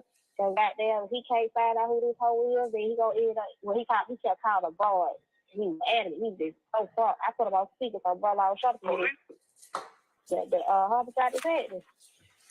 He like shit. He said he trying to figure out who the broad who driving. They said it was a broad driving the car. Got there, she had a lace front wig and all type of shit. They trying to figure out who she is, so she the one that caused all these problems. I'm gonna stop at 10:24. At this point in your investigation, prior to speaking to Agent B, were you trying to determine if the person driving the car was a female? I was. And is that based upon the evidence that you had at that point in time? Absolutely. And so, are you the homicide detective that called Miss Courtney Bean and gave her this information? You're right. I sustain objections to form. Did you call Miss Courtney Bean on the night of the incident? I did. Did you ask her about who this broad was who could have been driving that vehicle? Those were my words. And did you also tell her that her husband, Mr. Adrian? Yeah, objection still. I sustain objection. What, if anything, did you tell her about her husband? I said, as far as I knew, he was a passenger. And was that your understanding of his role at that point in time? At that point, and I had no charges on him. Okay. And at that point in time, when you spoke with Ms. Courtney Bean, again, had you ever communicated with Adrian Bean? I had not. Okay. We'll pick up at 10:24. Driving, she could have killed somebody and all this old stuff here. If he can't find her, he don't have to put these charges on the other boys that they got in custody. As of right now, your husband, Avery, they got no charges on him. We can't charge him for nothing. So he was a passenger. Who that? That's what he said. That he told you about me? Yeah, he said as of right now, your husband, they got no charges, so he was a passenger. And we tried to find out what the fuck happened. Mm-hmm. boys that come, they stick and come down and motherfucker tell them that that what it was. Them niggas kept 100. They gave us a story to tell. Now, did you hear when Agent Bean said, them niggas kept it 100, them niggas, they gave us a story to tell? I heard that. Did you ever give Adrian Bean a story to tell No, I never even met the brother at this point in time and hearing at this? that point in time. All right. What about Walter Murphy? Did you ever give him a story to tell? Never. And what about Frederick Prothero? I did not. All right. Do you know what the story was that they were to tell? No clue.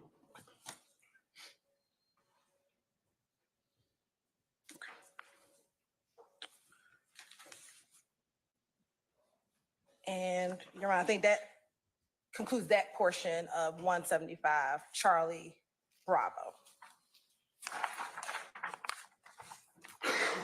I'm ready for the next one. Okay. Ladies and gentlemen, how are you for comfort? You want to take a comfort break? All right. Let's take 10 minutes, 15 minutes, and we'll come back for 3 o'clock, okay? All right, Detective, you may do the same. All right, all rise.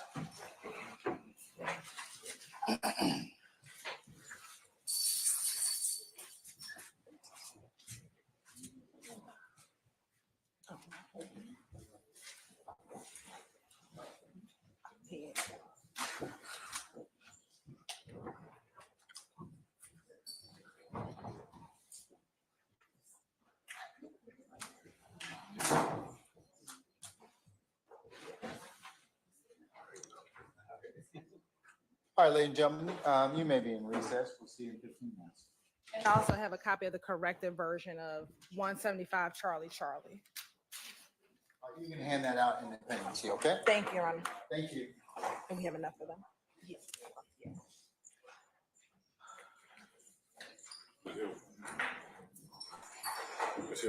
Y'all pass out. Not yet. When we come back. All right, let me put this in the B pile.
Guess what I heard? This weekend at Grocery Outlet, you can get early access to the 20% off wine sale. All you need to do is download the new Grocery Outlet app. You can easily create shopping lists, see weekly ads, look at what's in stock at the Grocery Outlet nearest you, and get a heads up on those crazy, insane bargains. Download the app today and be ready to stock up the wine fridge. Saturday and Sunday only, March 23rd through the 24th. Grocery Outlet Bargain Market.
All right, Jordan.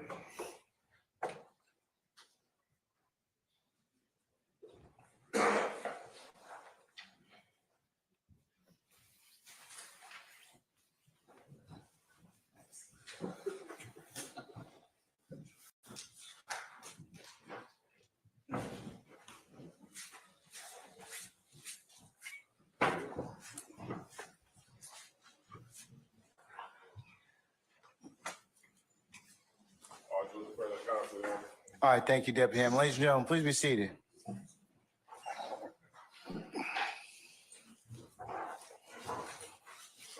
All right, Ms. Hilton, we can continue with your examination, please, madam. Thank you.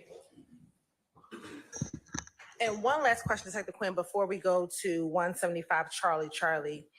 In the last portion of 175 Charlie Bravo, did you hear when Adrian Bean said, them boys kept it 100?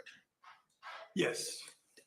In your time as a law enforcement officer or as a homicide detective, have you heard that term before, keeping it 100?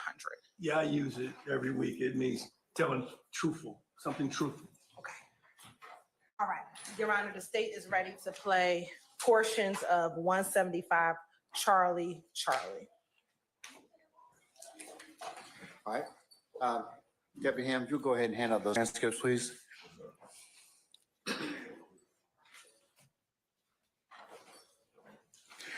Ladies and gentlemen, the same admonition applies as was read to you earlier, and we'll collect those after the tape has been played.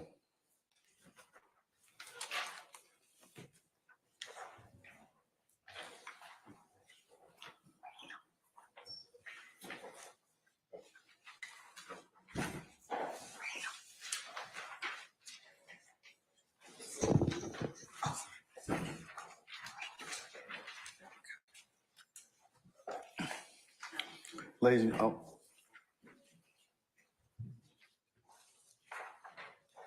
And Your Honor, we're going to admit one second.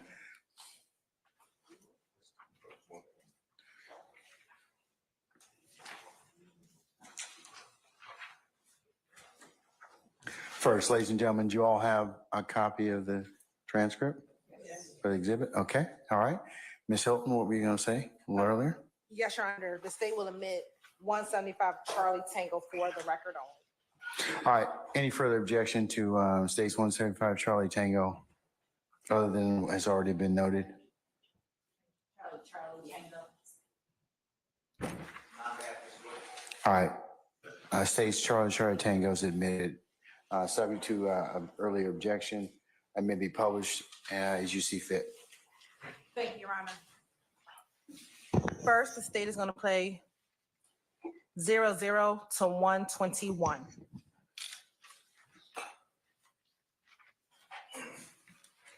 This is a prepaid collect call from It's me, babe. an inmate at Fulton County Jail. This call is subject to recording and monitoring. To accept charges, press 1. To refuse charges, press 2. Thank you for using Securus. You may start the conversation now. Hey, guys.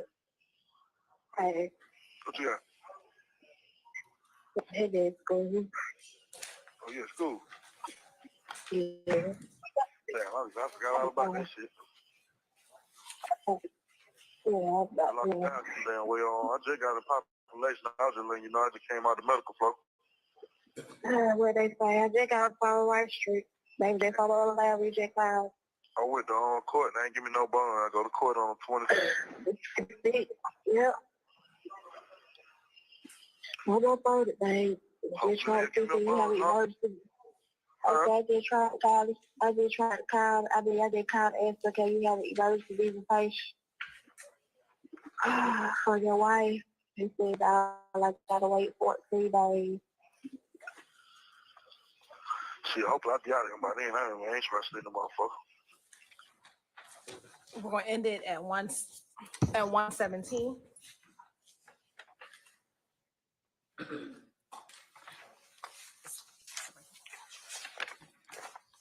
And we'll be starting at 10:56:29. 10:56. No.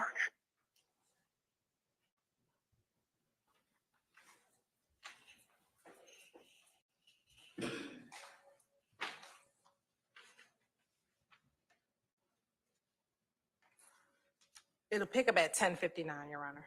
Yes, ma'am.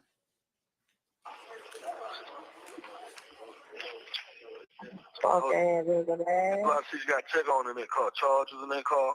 All that shit in that car. You just have to check shit. Because them niggas out, man, be done stole all type of shit.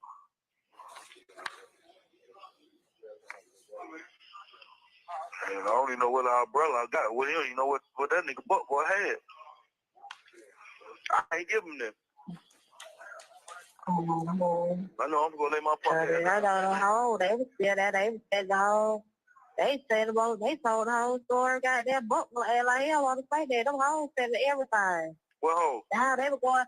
The little two hoes who be sitting down with y'all last fool with the other little hoes. We went grocery shopping and he was gonna come back and cook the chicken and all type of shit. Like really, bitch? Oh my God. Then they went to look for it. They were going, I mean, the whole story. The whole fucking story. Like, yeah, what you do? This your family over here? Who? Like, you supposed to be at the house. You told them to cook some chicken. Them folk went to cook on their own. I told them I know how to cook the chicken. But I told them off the rip that Buck and them gonna go there and cook their own food. Buck know how to cook. Buck them gonna go to the Blue and cook their food. I wasn't going to cook them a goddamn thing. Now, if that was Buck told her that people gonna cook the food, then they lied. Yeah, you supposed to be coming back and fried the chicken and all that shit. Look at my cup, baby. I already had 8 McDonald's. I don't even fall for that. I ate some Mickey D. Them folks down there talking about they were hungry with Thug. That girl said she had some food stuff. They talking about going to the store. I told them to go ahead and go to the store. They went to the store. They come back.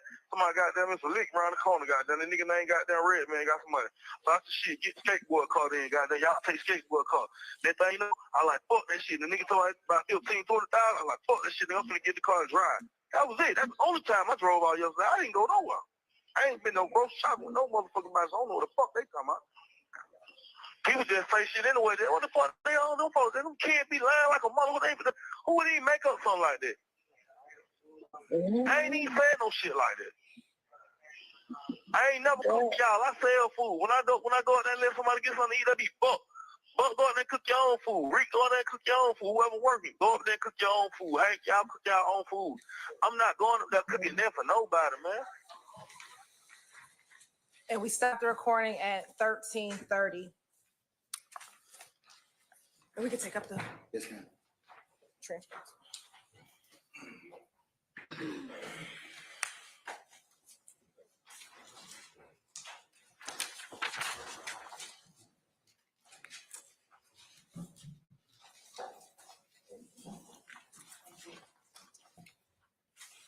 Are all the transcripts been picked up? Yes, sir. All right, thank you. Now, Detective Quinn, early in that call, did you hear when Mr. Bean advised he had just gotten into population? Yes, Have you heard that term of going into population as it relates to the Fulton County Jail? I have. So what does that mean? That means they've been fully processed and Moving forward to the portion that we just heard, did you hear Adrian Bean reference the word lick? yes. In your years of being a detective or being an officer with Atlanta Police Department, have you heard that term lick before? I have. What is your understanding of what a lick is? It's a robbery, or standard form is just getting some money. And did you also hear them reference Red Man? Yes. At this point in your investigation, did you know or have an understanding of who they were referencing at that portion of the call? Yes. And who was that? That was Derek Dotson. And again, did you hear when in that portion of the call where Adrian Bean discusses getting skateboard's car? Yes. Had that also come up in your investigation at this point in time when you're listening to these jail calls? Yes, ma'am. And again, are you looking back at our chart from the other day? Are these jail calls relatively somewhere between 9/11 when Mr. Bean was arrested to sometime in 9/16 when you heard or started actually listening to these jail calls? Yeah, that's about it. Yes. Okay. Your Honor, the state will be ready to publish 175 Charlie Delta. All right.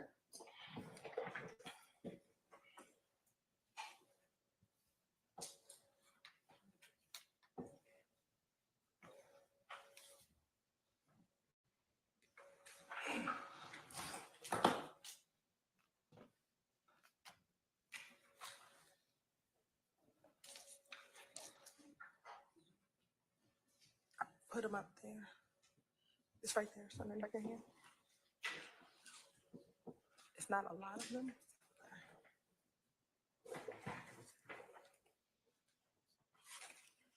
Did you put that? On my hand.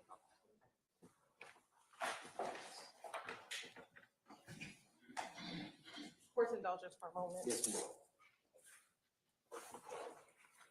Did you want to look at them? We had them all right there.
All right, ladies and gentlemen of the jury, do you, each one of you have a copy of the transcript for the exhibit? Okay, remember my admonition I've given you already. We'll collect those up when we're finished. And Your Honor, say like the tender, say to the 175 Charlie Delta Tango for the record only. Any further objection to states 175 Charlie Delta Tango? It otherwise has not been made already? All right, I'll note that it's continuing objection for the reasons we stated earlier. It's admitted and may be published as you see fit. Thank you, Your Honor, and we'll be publishing approximately 3 minutes and 16 seconds, starting at 3 minutes and 16 seconds. Sorry, what, madam? Approximately 3 minutes and 16 seconds. Do you need your email? Thank you. Can you email him? I have email Cuniff. Yep. Yeah. I have an extra one for you.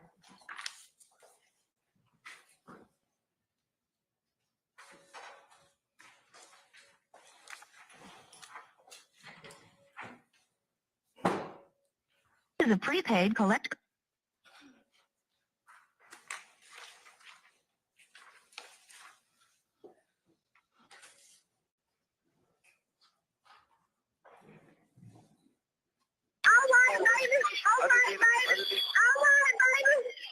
I just need to get this shit behind me anyway, babe. That's all. Hold on. I need to get this shit off, man. I need to get this shit off me and goddamn continue going straight when I get out, man. Stay away from all these old young ass niggas, man, and stop trying to goddamn they do. I'm too old for that shit. I'm smart enough to know what the fuck I got to do. Absolutely. I ain't never been no nigga that do what everybody do with shit. I don't think about it is that little shit that was going on inside my little circle. It really made me really going hard. Really got shit there. Yeah. I understand that. I understand.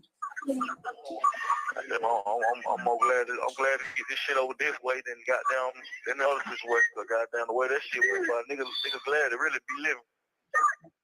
Yeah, that's all I can think about, babe. I ain't somebody.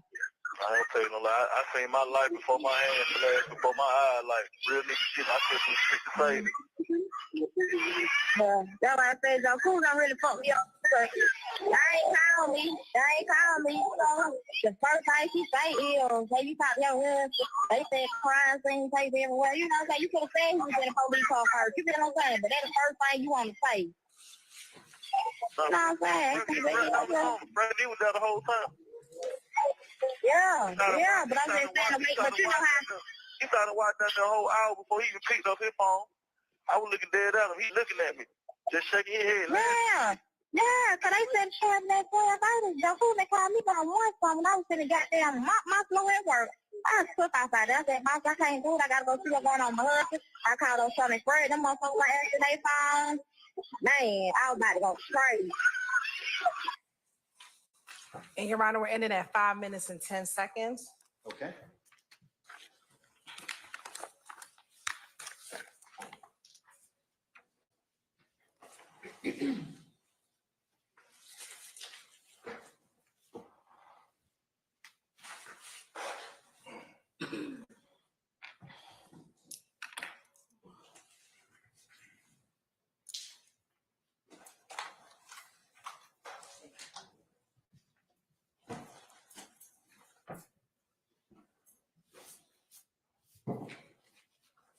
Your Honor, I believe all the transcripts are up. May I proceed? All right, thank you, Deputy Ham. All right. And again, Detective Quinn, and listen to this portion of the call. Did it reference things that you were investigating at that current time? Yes. All right. Now, the state's going to publish its final jail call, which is 175 Charlie Echo.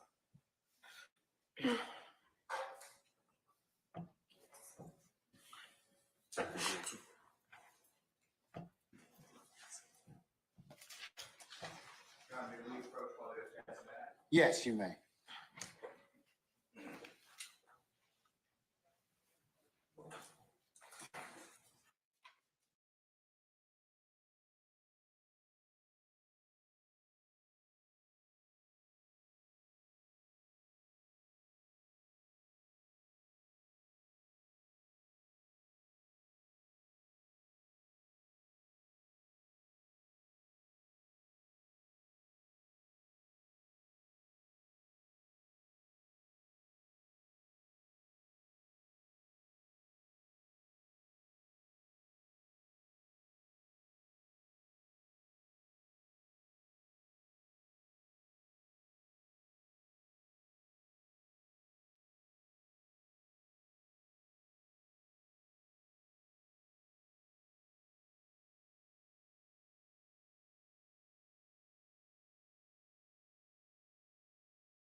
And Your Honors, state would like to tender State Exhibit 175 Charlie Echo Tango, a copy of transcript solely for the record. Any further objection to state's Charlie Echo Tango that otherwise has not been noted? I'll note the objection for the purpose of the record and admit it over objection. States Charlie Echo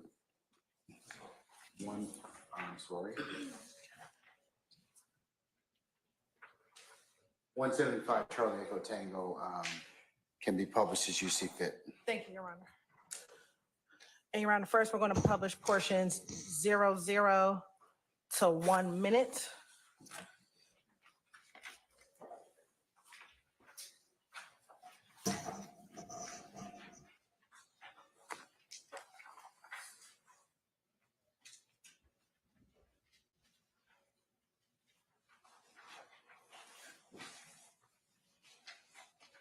This is a prepaid collect call from Give me back. an inmate at Fulton County Jail. This call is subject to recording and monitoring. To accept charges, press 1. To refuse charges, press 2. Thank you for using Securus. You may start the conversation now. Yeah. Yeah. Yeah.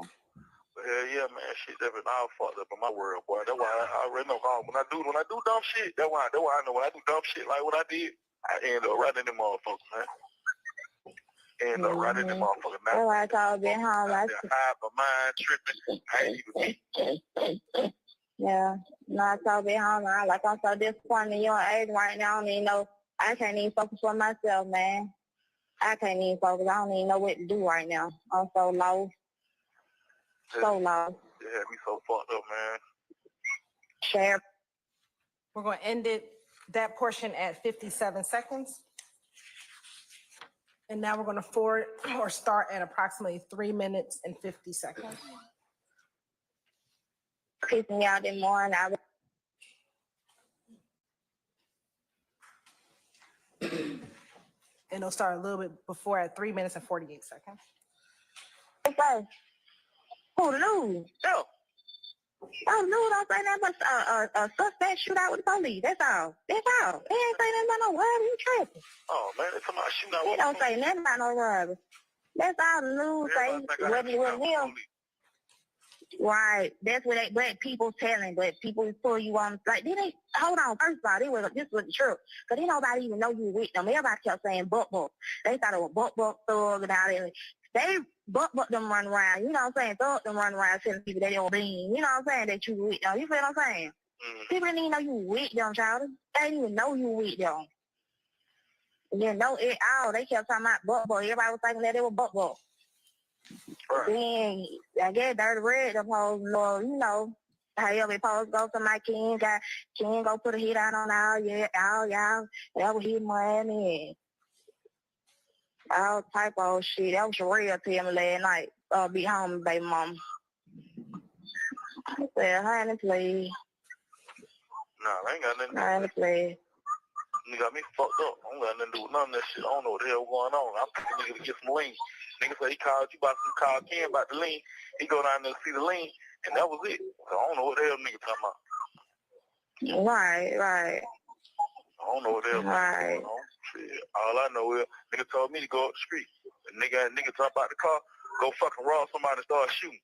Got me fucked up. You shooting the police out here. Why you tripping? You just shooting for no reason, man. You just shooting for no reason, dog. I'm telling you, man, DK, you tripping, man. You just shooting for no fucking reason, boy. Police see you shooting and run to the car. Now the police at the car. Now the police shooting at the motherfucking car. You know what the fuck going on. That's not trying to get lawsuit, though. Huh? Well, don't Shredder be home with them. They trying to do that police out who shot him in the back. They trying to get lawsuit, baby. Just start shooting off the motherfucking muscle, man. We don't even know what the fuck going on. I'm talking about for real, me, I'm big friend. We ain't even scrap for the situation. I ain't even scrap. We're going to I know we're going to get some lean, man. Lean. We're going to get the lean. Okay, boom. Dirty Red got some money. Who the fuck is Dirty Red? All I'm trying to figure out, who the fuck is Dirty Red? Who the fuck is Dirty Red? I don't even know no motherfucking Dirty Red. You know what I'm saying? Dirty Red got to check on. Dirty Red got to check on. Okay, goddamn, DK, do what I want you to do. I need you to goddamn go over there and goddamn run up on him and get the money, whatever. Boom, that's all I know. Boom, okay, DK go get the money. Now I'm here shot. Bow. What the fuck going on? I'm pulling out now. Not 12 to me. Not 12 shooting at the motherfucking car. DK running trying to get in the car. Boom, he get in the car. I don't care, man. Chill out. You too much. It sound like you too hyper in there. Chill out. This shit was just too fucking much for me, man. Them niggas. But no, like I said though, they better be careful. I will do that to now on their little ass car, man. Don't put me in no bullshit like that, boy. Exactly. Y'all got me fucked up, man. Y'all nigga put me in the middle like that, man. I'm a fucking family man, hustle nigga, man. I don't get out here and do shit like that. If I didn't know we were going to do something like that, man, I would have let y'all nigga do that line shit on y'all own, boy. That's why I tried to get out the situation. Soon I seen it going down. I'm like, oh, hell no, this nigga tripping. First shot go, I'm like, let me get out this shit. Big homie like, hell yeah, man. Them niggas tripping, boy. Let go. I'm like, we getting the hell on. Man, for you know, they had up. And we conclude that recording at 7 minutes and 15 seconds. All right, so noted.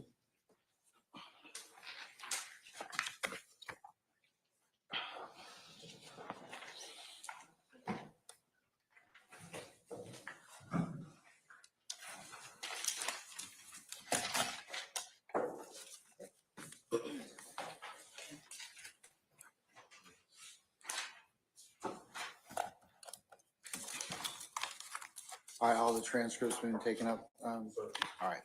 Thank you, sir. And Detective Quinn, again, and listen to that final call or that last call that we've played, again, was there information contained within that call that was consistent with the investigation that you were investigating at that point in time? Yes. Right. Now, we talked about whether or not you had ever met Adrian Bean prior to listening to these calls. Prior to listening to the jail calls, to your knowledge, did anyone speak with Adrian Bean about what happened? Not to my knowledge.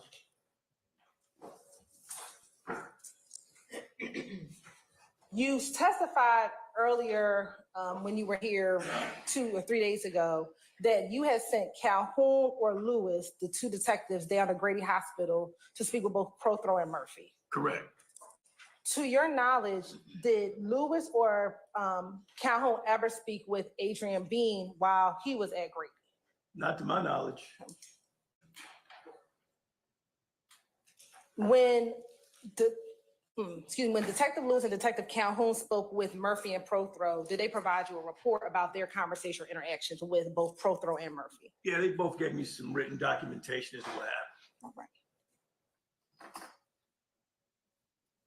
Let me ask you this. I think you testified earlier that you may have been aware of Adrian Bean going down to Grady. When you first got on scene, who did you know definitely went down to Grady Hospital? Walter Murphy and Frederick Prothro. All right. At that time, had you had any information about Adrian Bean going down to Grady Hospital? Your Honor, ambiguous question at that time.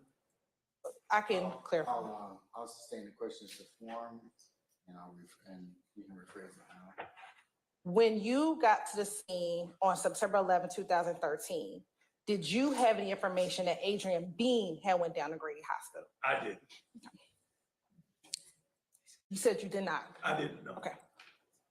As the day progressed and you were interviewing Flora Nava Flores, Brian Ransom, going to all the different scenes, did you receive any information of Adrian Bean going down to Grady Hospital?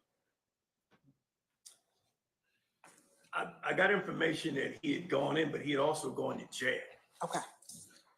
And did you ever send anyone down to Grady specifically to speak to Adrian Bean? Not at all.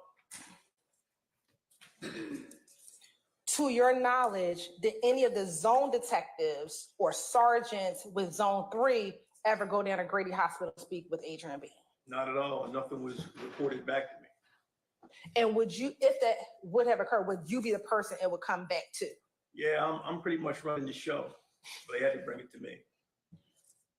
We talked about the homicide detectives. Did you ever instruct any of the zone detectives or zone sergeants to go down and speak to Adrian Bean at Grady Memorial? I did not. And would you have instructed any of the zone detectives or zone sergeants to go talk to Adrian Bean at Grady Memorial Hospital? If I thought he was there, I would have. At that point, my understanding was he had gone to jail.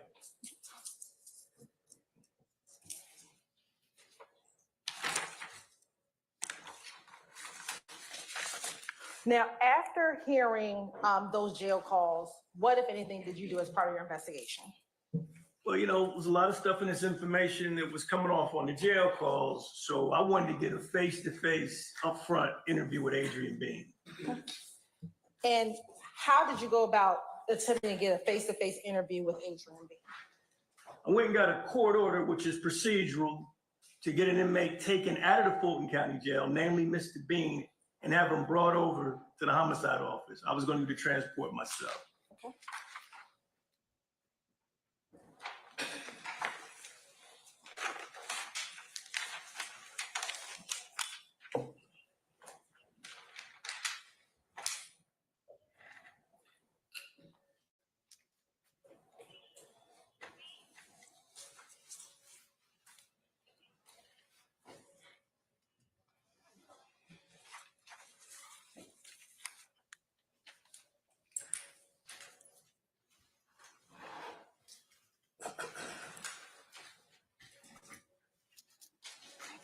Right, can we approach?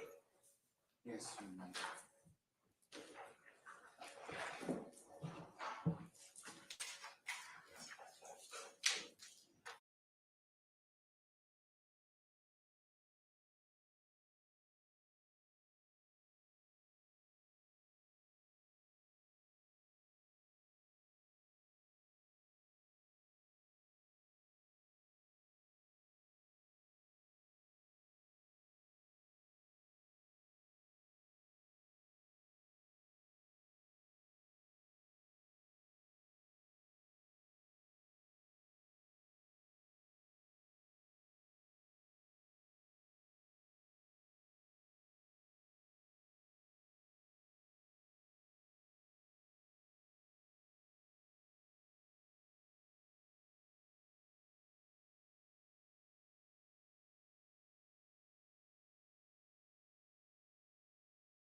You may proceed, ma'am. Thank you, Your Honor. I'm showing you the market States Exhibit 177C. Tell me if you recognize Exhibit 177C. This is the court order I put together on the 16th of September, 2013. And does that appear to be a fair and accurate depiction of the court order that you drafted in order to get Mr. Adrian Bean from the Fulton County Jail? Yes, ma'am. Your Honor, this time the state would like to tender States Exhibit 177C into evidence. All right, it's submitted over defense objection. For the continuing objection may be published as you see fit. Thank you, Your Honor.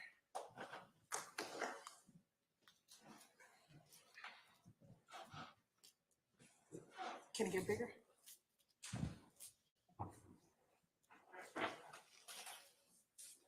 Now, looking at State's Exhibit 177C, what date did you go and pick up Mr. Adrian Bean from the Fulton County Jail? September the 17th, 2013. And about what time did you pick him up? Do you remember? It was between 9 and 10. It might have been 10:30. And is that based upon the order that was signed for you to be able to pick him up? That was the window that I gave to the judge.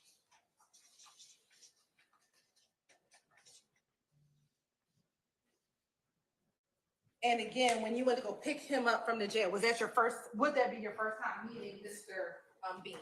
Yes, ma'am, it was. All right. Now, do you know why he was in custody? He had a probation violation or some previous interaction with the law. I don't know exactly what it was. I didn't want to know really. I just knew he was in jail. Why didn't you want to know? Because I don't like people, when I'm working an investigation, I want to get into the minutia of what they may have been charged with previously. I don't want to get into that. And again, at this point in time, had you had any warrants for Adrian Bean as it relates to what you were investigating? Nah, not at all. And were you able to get him from the Fulton County Jail? I was. And did you bring him back to, where did you take him? I took him to Atlanta Public Safety Headquarters. And where's that located? That's it, it's been some years, 6th block of Peachtree. Okay. 220, does 226 Peachtree sound familiar? Okay, you're right. I'm thinking of the old headquarters. When you interviewed him, was he cooperative? Oh, yeah. Right. Did he speak with you about what happened? He did. Right. Did he speak with you about who was involved? Yes, he did. Was he able to give you details about the incident? He was. Was he able to identify who the fourth person in the car was? He was. Now, was his interview recorded? Videotape and audio tape.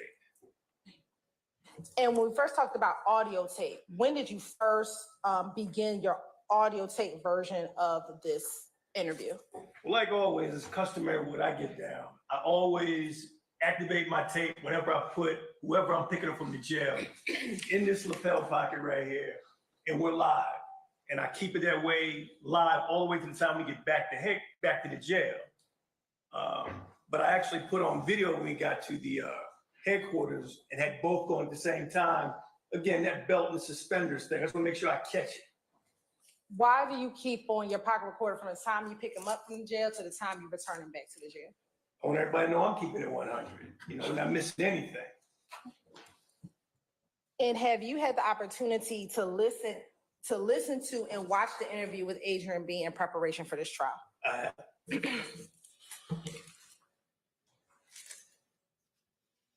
Permission to approach. You may have already shown to the defense counsel. Yes, 176 Charlie Alpha has already been admitted, Your Honor, and I'm going to approach with 176 Charlie Bravo.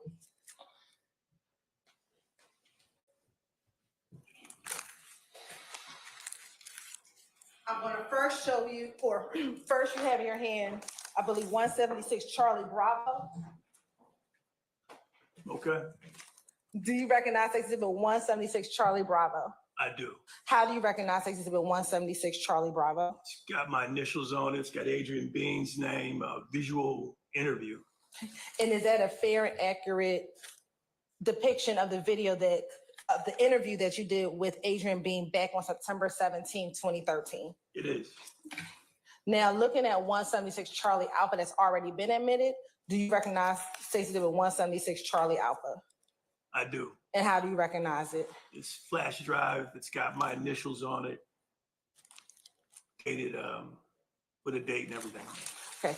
And did that appear to be a fair and accurate depiction of the audio portion of your interview with Adrian Bean on September 17, 2013? Yes, ma'am. Your Honor, this time the state would like to tender State's Exhibit 176B into evidence.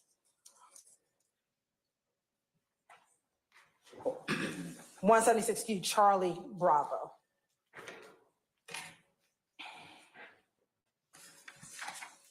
All right, any objection to states 176 Charlie Bravo? It's cumulative.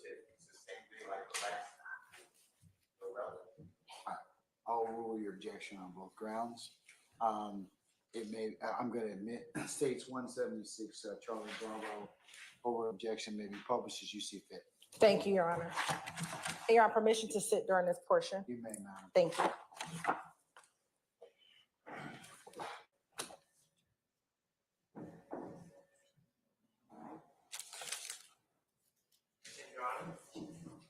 Yes, Mr. Sharp.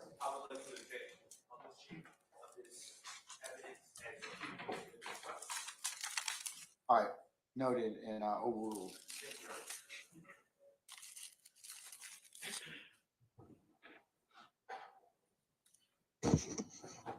And Detective Quinn, for the audio portion, I'm only going to publish a portion of the audio portion.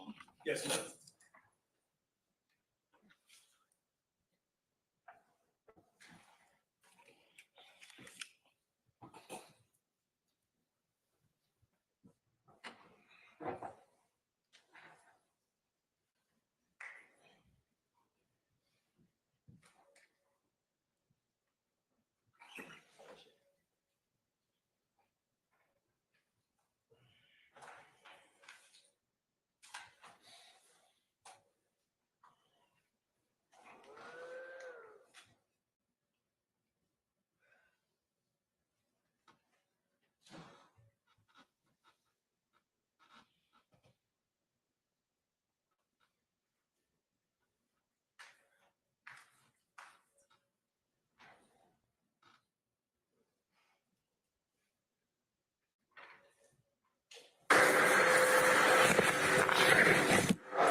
Right at this gate right here.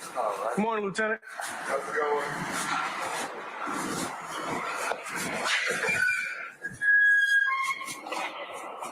That's my raggedy ass tourist straight ahead. Why you say that? You know, like, this is a free car. I'm not mad at it, you know.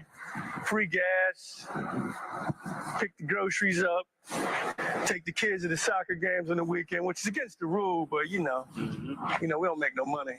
But you get used to that. Y'all get paid. Y'all get good. No, we don't, man. You're not even, man. I'm just glad to be employed, my brother, and be healthy. Take care of the family, you know what I'm saying? Like you. You're a family man. I'm a good family man. To make sure my family, pray, man. All that shit. We're going to stop it at about 55. I think it was 55:12. Is that you on the recording? It is. And at what part of the recording are we listening to? This is actually getting into my Ford Taurus, my take-home car. All right. And what we're going to do actually just, do you get in the car and take him to headquarters? We do. Right. I do. Okay. At this time, Your Honor, State's going to publish State's Exhibit 176B. Mr. Healy accepts today on the grounds of cumulative. Overruled, sir.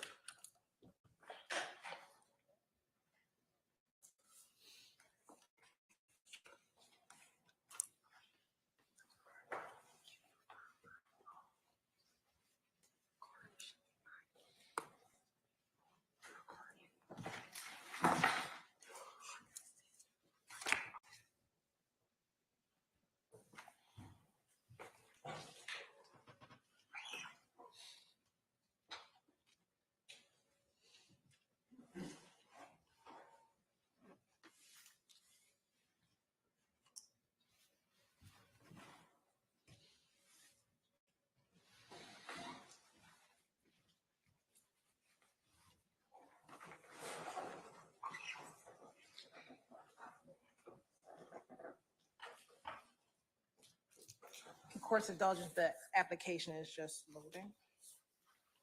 All right.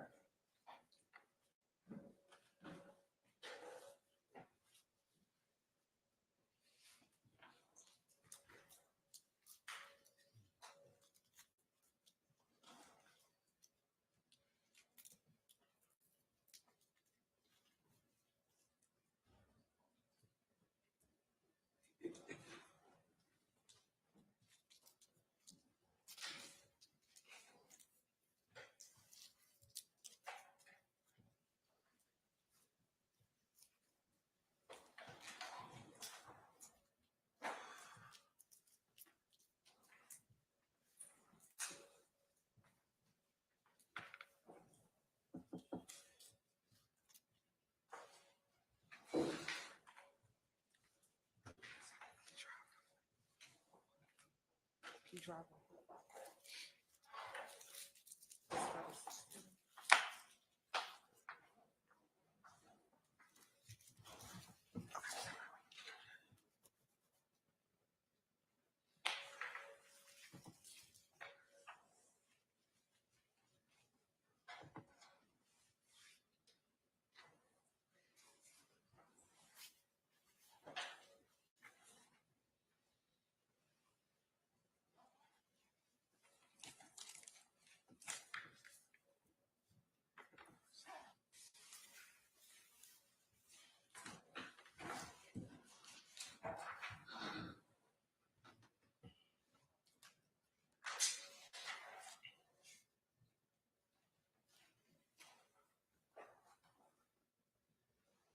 Before we begin, can you tell the jurors what they're looking at in State's Exhibit 176, Charlie Bravo?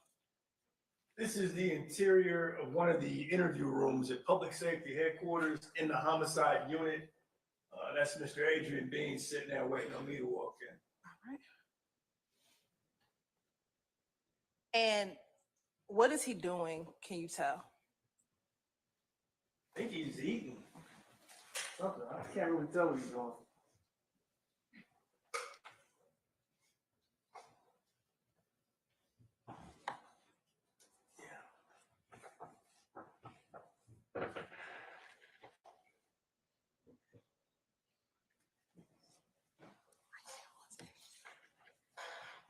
Pull it up on the page.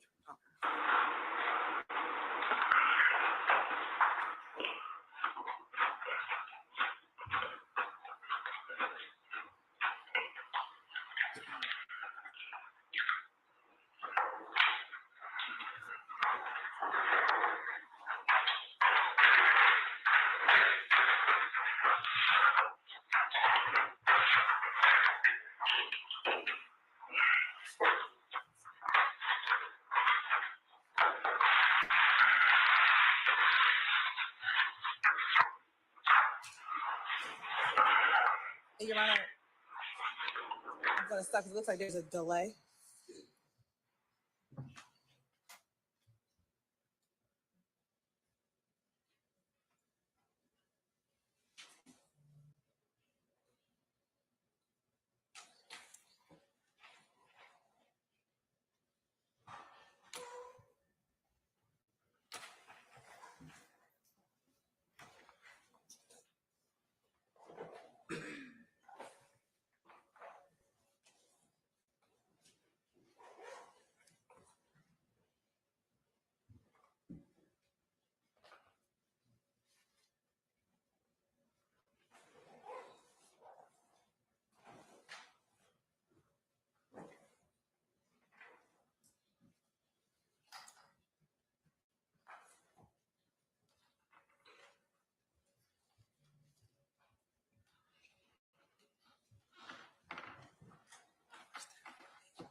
Your Honor, we're having some technical difficulties.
You sound sober, man.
They did have on, huh?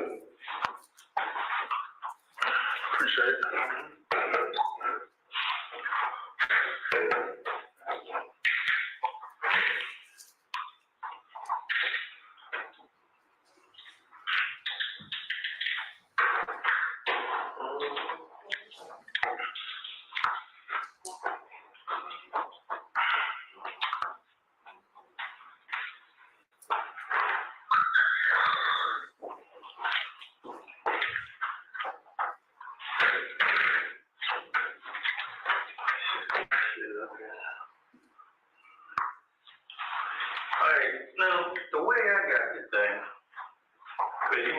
all a mystery to me.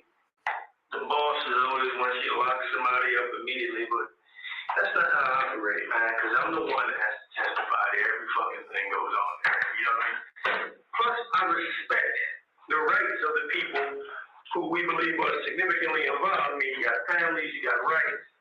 And I believe that if I don't do a thorough job, I'm basically saying, fuck your rights, you know. I don't get all excited because the police officer been involved in this shit. I'm glad he's okay.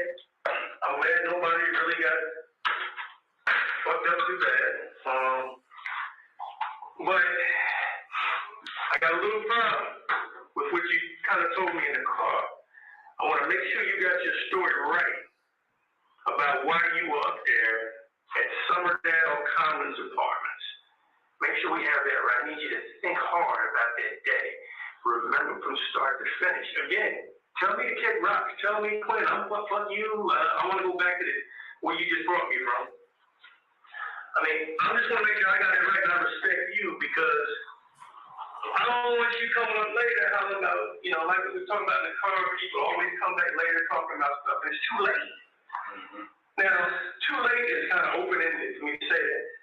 I can't really change the outcome of anything. All I can do is take the truth to the DA and say, okay, out of all four of these people, only three of which I know of, this one told the truth based off what I've done. That's all I can do. I can't say, okay, I can't tell anybody, I can't make any decisions. I don't have any power when it comes to all I can do is impress upon the people that handle the prosecution, like the DA's office, tell them the story told the truth. Personally, I think the ones down at Grady healing up, I think they lied. I mean, you lied a little bit too, but I want to clear that up. Based on my investigation, I'll show you why in a minute, but run down to me how that whole day started. How did you end up with that burgundy or red Nissan Altima that white kid named, you know his real name, boy? You know his skateboard's real name? Brian, I know his whole name. Okay, Brian. Been on him for. How long have you known him? Been knowing Brian a couple of years. Okay. That's good because he said 2 years, so that's right on time. 3 years. Brian Ransom. Mm-hmm. Did you know the Mexican kid was with him? No, he came with Brian a couple of times. Run down for me 9/11, 2013. How you ended up with that car and how did you end up skinned up the way you are? Just start where you got the car and end there. And then I'm going to tell you what I got. Okay, cool. I'm being straight with you. You don't cut no.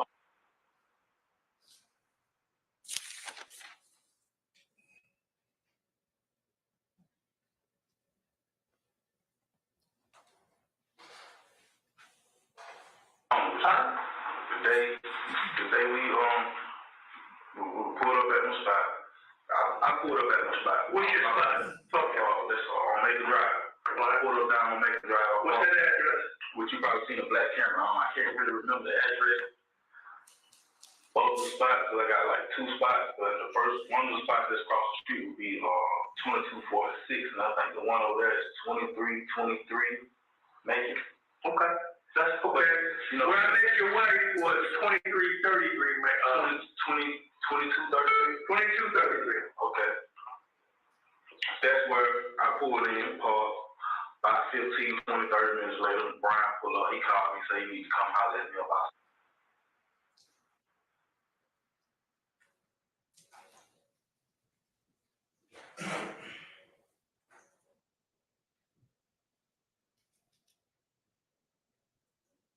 things. I was like, okay, cool, bro. He pulled up, and guys went up. Cool. Let me make sure I got these names right. Brian pulled up, and then what happened after Brian pulled up? You in the camera? Yes, sir. He was, as I pulled up, jump on, just shoot the shit for a minute. And Brian called me to come to see him. So I said, come on, Brian, come chop it up with me or whatever. So Brian come, and guy on the thug roll up, said, hey man, I just seen a dude with about 22, 30,000 on him. You know what I'm saying? Who's that? Who? That's what Young Thug said. Young Thug said, got the blue. Is he that kid with the dreadlocks? You don't take up the ground? Right. Real skinny though, wearing pants like white boys. Yeah, okay. I know he's free. He's seen guy with some money or whatever. So, you know, me and Big Fred, we like, y'all go ahead on with that, man, you know, whatever. You know, y'all want to go do it, y'all go do it, use Brian code, whatever, you know what I mean? So they went to check on whatever was going on with that situation. So who's the guy that had, how much money was this? Seen who? He seen, I don't know who he said, he just seen a guy with some money. And, you know, they went to check on the guy, whatever, they come back, whatever. Who's that? Who went to check on the guy? Him and, the guy with the D and K in his face. DK, we'll go to DK for that. You know what I'm saying? So, they go check on the guy or whatever, and then going on with that situation. So now the fact that they come back, now we all going in on some lean. You know what I'm saying? Okay, so we'll go get some lean. Okay, I go get it from a buddy up here in Somerville. So, okay, cool. Well, you gonna go get the lean? I gotta feed this Big Fred. He just come home from prison. He ain't got nothing, he don't know nothing about that. He just come home from chain gang. So he like, cool. And like, Big Cuz, you gonna ride with me? He's like, okay, cool.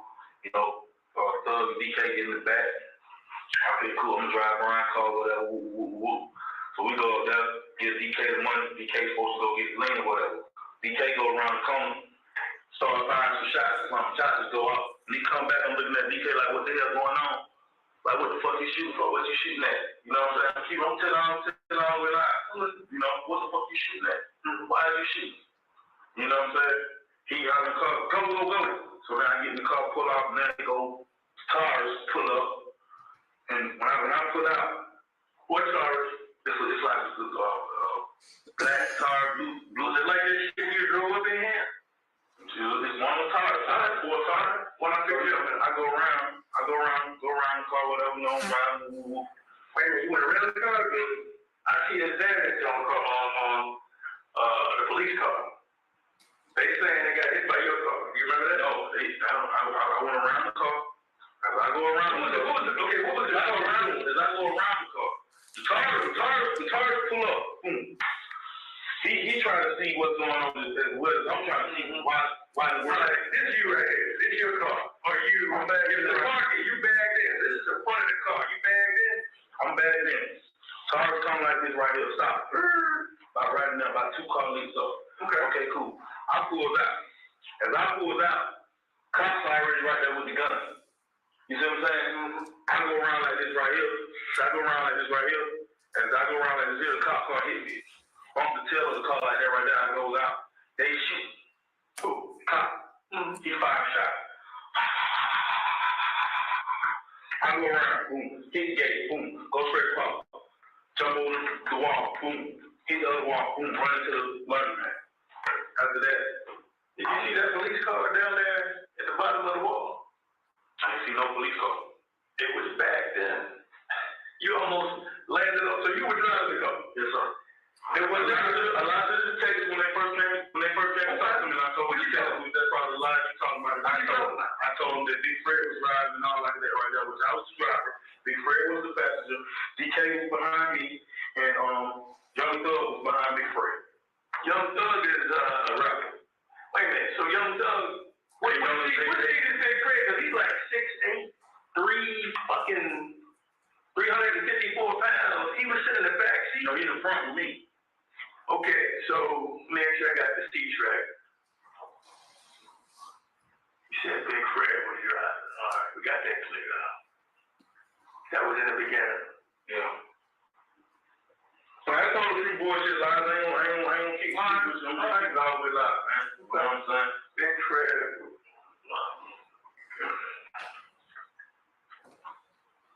You know, like I told the police officers, you know, everything just happened so fast that we ain't even, none of this are even supposed to, sure. You know, so my man just come on prison. So what about the guy with the money? Sir? What about this guy with the money? What Thug came to you with a lick? It sounds like. No, they want to check on the lick. The lick was dead. I guess when DK got in the car, you see any money on it? No, sir. I had $345 a month. Yeah, I know. It's in property. I saw it down there. I had my own money sheet.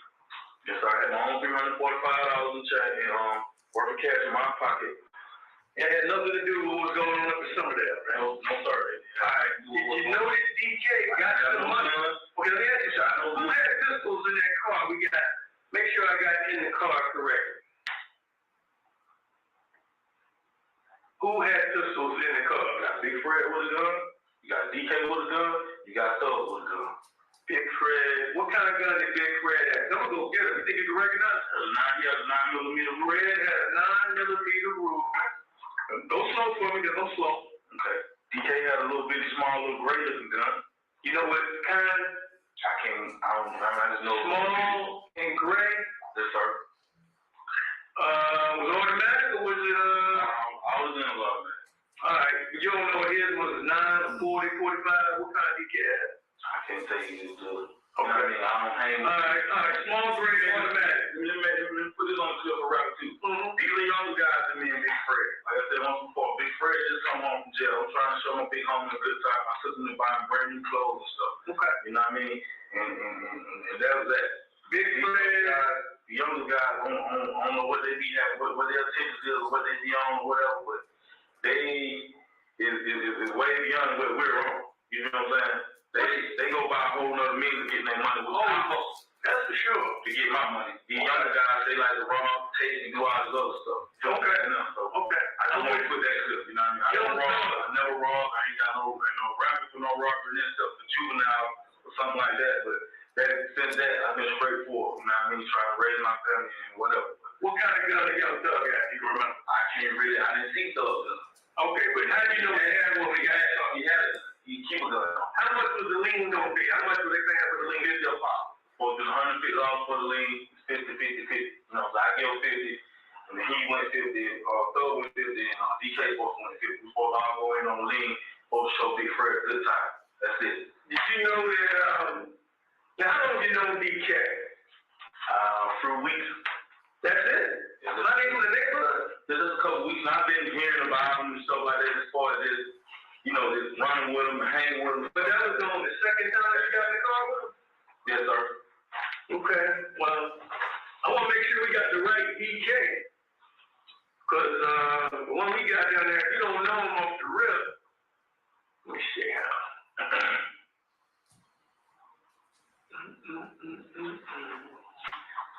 Okay, describe DK for me. The guy in the car with you. And where did he sit? He just got a tattoo, the D and a backward K on the forehead. What's that all about? Backward K. I don't know, probably. They the gangbangers and we you are a gangbanger family man, or guys that come home for free. So you know what I'm saying? So DK, who's he friends with in the car? Thug, they down with each other. They gangbangers, they call themselves some type of blood. How long you known Thug? I know his father. I've been on his father over a couple of years now. You know what I mean? And like I said, Thug just started coming around. But how long have you known he exists as a human being? How long he was a rapper? I can't. What? How long? I don't know. In years. You had to guess. Because I don't know his real name. What's his real name is? Little Jeff. That's all I know. They call him Little Jeff. We don't know his last name. What is dad's last name? I don't know his dad's last name. I know his dad's name is Jeff Rogan. Little Jeff. Jeff. Okay, I'll figure that out before we leave. Man, it's not hard. So the guy in the car with you is this kid, DK. If you saw a picture of him again, would you recognize him? Yes, sir. All right. Now, I got a picture of a kid named DK. Got a DK with a backwards K on the board. Is that the DK you got in your car? That's the one that got in the car? All right, backseat. DK in the backseat. All right. Now, I want you to listen to something. And then, you know, I want to make sure we got this story right. Did you know that DK had a lot of money on him when we got in his pocket? Bloody money, which means it got wet up when he, okay. Everybody out there said there was some shots in the car as it was crashing. What's that all about? I heard a couple shots as we were going bumping up and down. You know what I'm saying? Do you know that y'all went off that wall? Yes, sir. How did that happen? The car was just going out of control. It wasn't breaking. It wasn't breaking. And after the gate hit, the car just go. The car just go. He went over that grass and did his own thing. He went straight to that wall. Ain't no stir, no acceleration, no none of it. It was just going. No magic gas, none of it. It just was. The car just did his own thing. So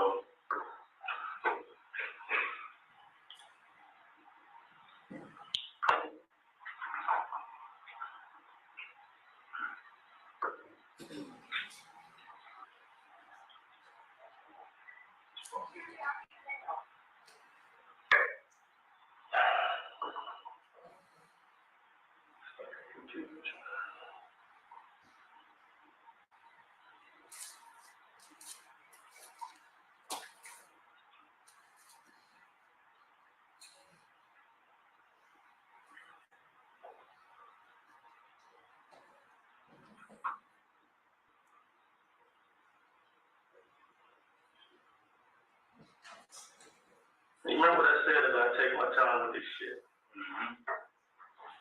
Just listen. I got a couple weeks. Be working on what I need to be working on. That's what we're gonna be. Instead of giving no boy today, because I got a probation violation, I got to contact with his mom. The old man said he ain't worried about it. Well, why ain't worried about it? It's cool. They don't come to court. I go to court. They got to get a one. They go back to court again. They don't show up. I think my lawyer knows that. Just listen. Just listen. Yeah. But it hasn't been started the way anybody and my child, like everybody said, as long as my first pick, right? I'm not violent. Look at me like I'm a violent ass nigga. And you, I'm a child. 30 years old, 13 years old, motherfucker, wanna jump on 30 years old, wanna jump on motherfucker, 13-year-old, motherfucker. I mean, it's just a bit, so he had guns. He ain't saying that one. Huh? That one had guns, so you really, you know what I'm saying? You crazy. You better just come and say, come on, wife, that's your wife. No, he didn't have guns. Oh, okay. I feel wrong, too. Right. I'm gonna have a shot on the single. Right. The kid said he got guns to run. That's wrong. I said, just fuck you. But it worked good. I hear something fucking down there. I can't say he didn't shoot. Yeah. Quinn. Hello? Hey, what's going on, man? No, you're not.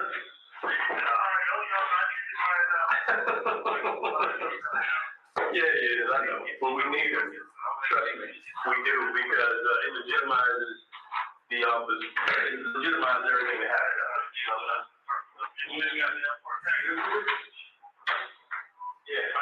Yeah, I got you. I got you, but I appreciate it. I owe you one for making that happen. All right? Oh, shit. You know who's murdered? All right. I'm gonna get you right back in a minute, okay? All right. I'm the queen. You heard everything I said, man. You know, it is what it is. You know what I'm saying? I ain't saying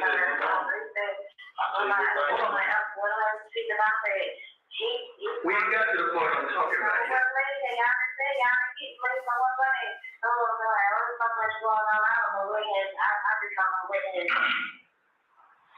I don't know what part it is together, man. Stand by. Yeah, that's cool. All this shit comes so fast. I only got to check on charges, they call all this shit, they call examination. You know what I mean? I stole all that shit. By my code. That's family stuff, you know. I only know what our brother got. Well, you know what that is. What had it? I didn't give him that.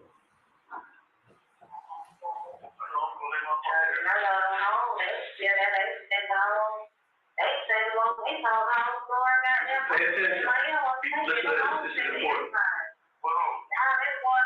There was two hours we said that that was John Rand, who with the other girl. Now we went grocery shopping, and he's gonna come back and cook the chicken and I found shit. Like, really? Women ain't shit, boy. Oh my God. Then they went to look for that boy. I mean, the whole story. The whole fucking story. Like, didn't you look at your family over here? Why you gonna be at you?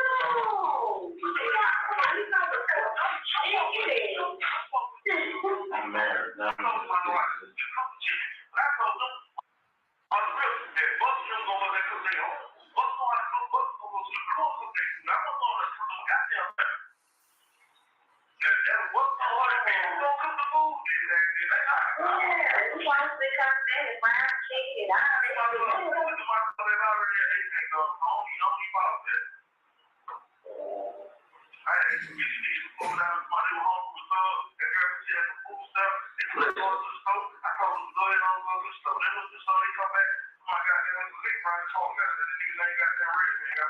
Did you hear that? There's a big round the corner. What was that? I ain't saying his name. Listen to him.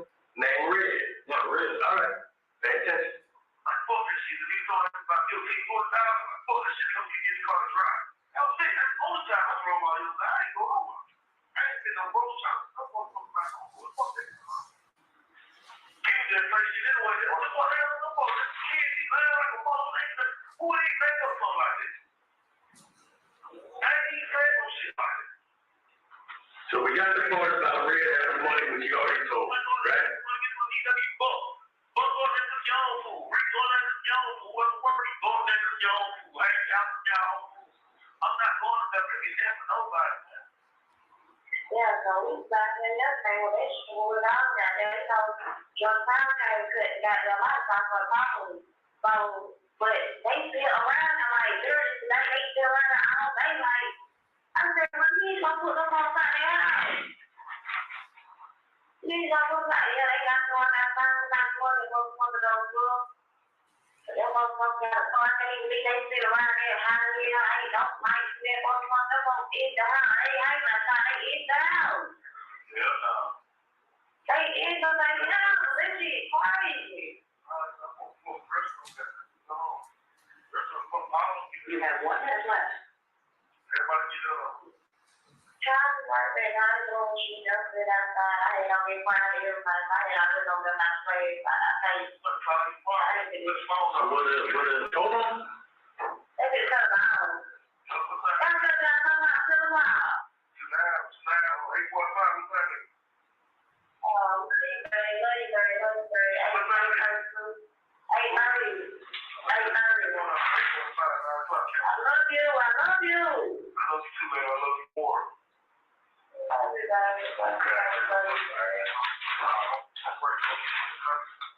That one was just about the liquid red, what you told me about. We'll get this second one.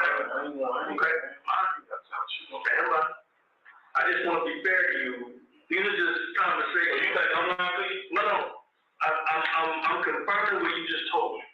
If this is your question, the question is coming up now. The question I have after this one is coming up. I want you to set up. I mean, it's all the calls since you've been down there. That's just one that says you heard about the lake. That shows truth. You heard about it from Fulton after they came back. They said it's up there. You said, okay, so stand by. Let's get this one, the second one going. I mean, I had to listen to them all week. I want to make sure you listen to them too. Yes.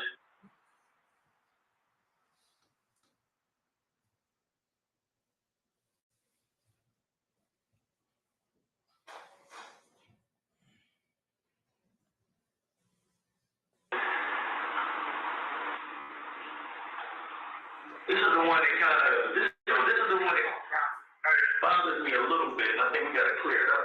An inmate at Fulton County Jail. This call is subject to recording and monitoring.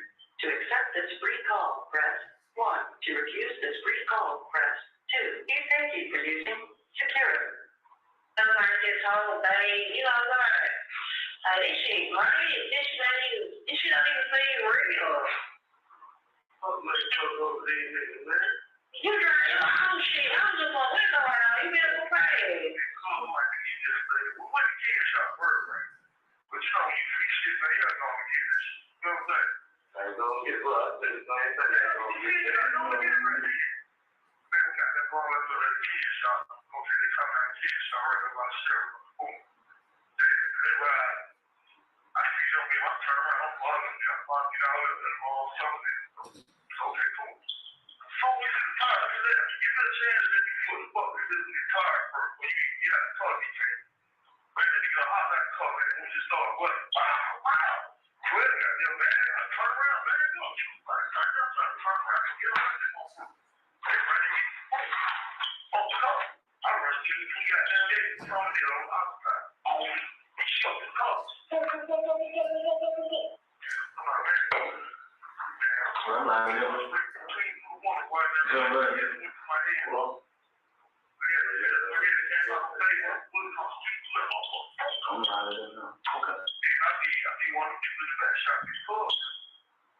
You said one of them niggas in the back shot their cousin before by accident, brother. I'm getting probably not in the car. How many shots did you hear in the car? I heard like 2 shots. You know what I'm saying? Hold on, all the other shit I was saying. Hold on. You know, hold on.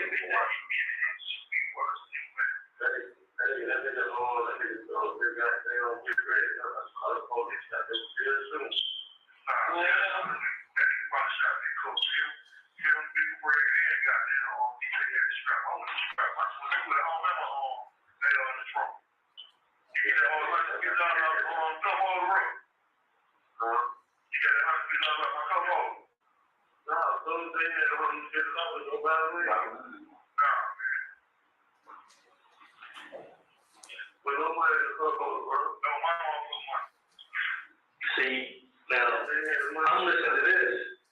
It sounds like the 150 stayed back in the trap. It didn't ride with y'all like the skateboards car. That's just me listening. But hold on, think about that while we're finishing up. We almost done. No, that's cool. Hold on, it's gonna be finished. Ain't gonna tell the whole thing. All right, so all that money will buy. Money came out of football. He had open.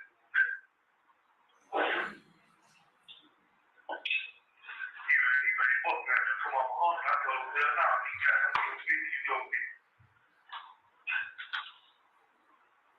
what's going to be in your mom? He gave me that. I had to pick up my own money. I had 300 off. They got 340 left. I got that day from that. He got that little property. Keep that shit.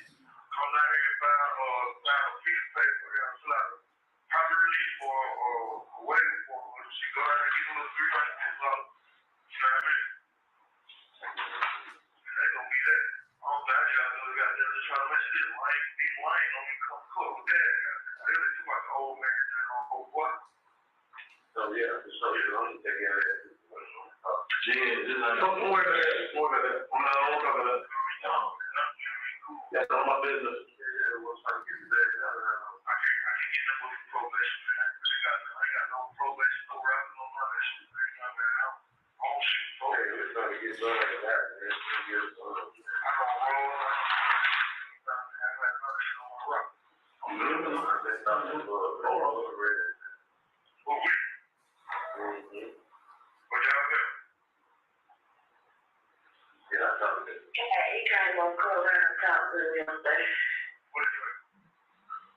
She come on my cousin.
Fulton County Jail. This call is subject to recording and monitoring.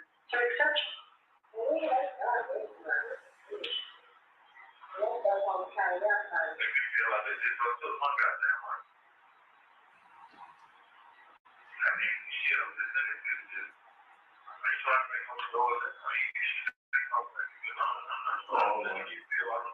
Hello, this is a prepaid collect call from an inmate at Fulton County Jail. This call is subject to recording and monitoring. The man was somebody gonna find out the other day. I told him I was at work. He said I know mom was there and all that old shit. I don't know. I guess he was going. Oh, I guess he thinking about this. Man, he good, man. Shit, we get lazy for shit.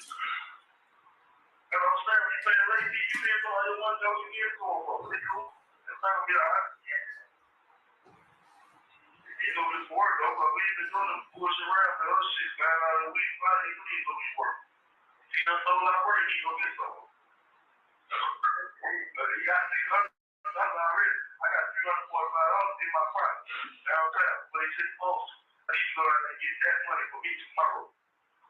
I don't need no money. Shit.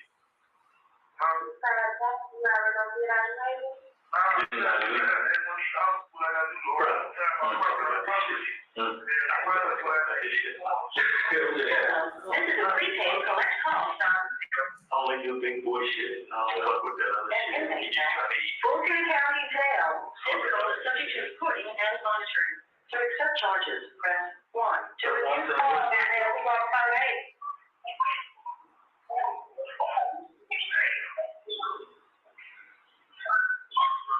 Well, that's the system, okay? You don't want to do that, doesn't it?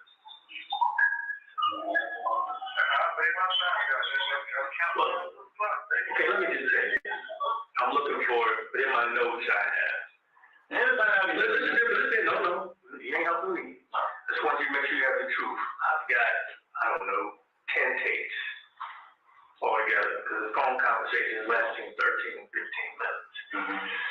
There was a situation where you say DK got out of the car. I didn't get out of the car this time, and you waited for DK to get back. Now, in the context of everything I listened to, it sounds like a robbery on being read. It doesn't make sense about you going to get the lien because you left the 150 down at the car. You had 345 on you. That lien deal was on hold. And then, hold on. The robbery was not dead because DK got the money. It was in the pockets. DK took some money? He got some big red. He got some dirty red. See, he was in the parking lot. Me and Red like this up. Huh? Me and Red like this up. I didn't even know they was going to robbery.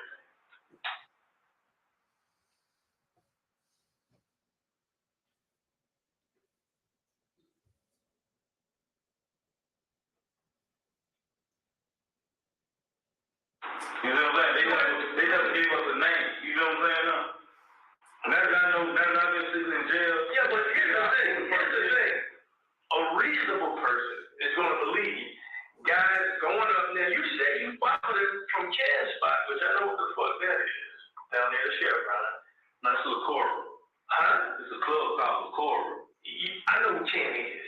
Let's think of it like that. I know who Can is. I'm not going to go into it. I know who the fuck he is because I know other motherfuckers up there. I know that Red probably works with Ken. I know that. Red got that check. That's what the tapes are telling me. He got that check. Let me say he got the check. Thug bought you the list. You're low. And the reason why I'm saying that, you got a lot of financial problems. You trying to come up. You're 15 days behind on your rent. You got all these different shit going on. You got 2 car notes. You got a landlord that's cool, but he ain't too cool after the 15th. You got a hard-working wife that's trying to get certified in her field by going to school. You got beautiful children, your son, who you need to look out for. And I got one. Listen to me. Apparently your wife don't know because she acts like you know. But the thing of it is, it's a situation where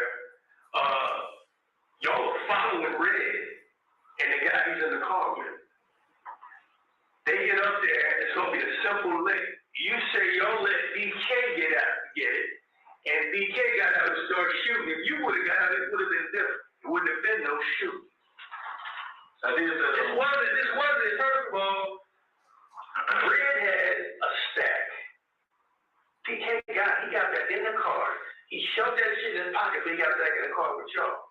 I wasn't gonna let up no shit. He wasn't gonna tell y'all shit, y'all nigga had shot. Right. Y'all went to ride Red. I just want the truth. One on y'all. Man, we like to say we're together.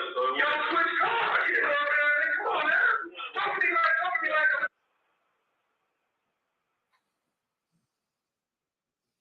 I'm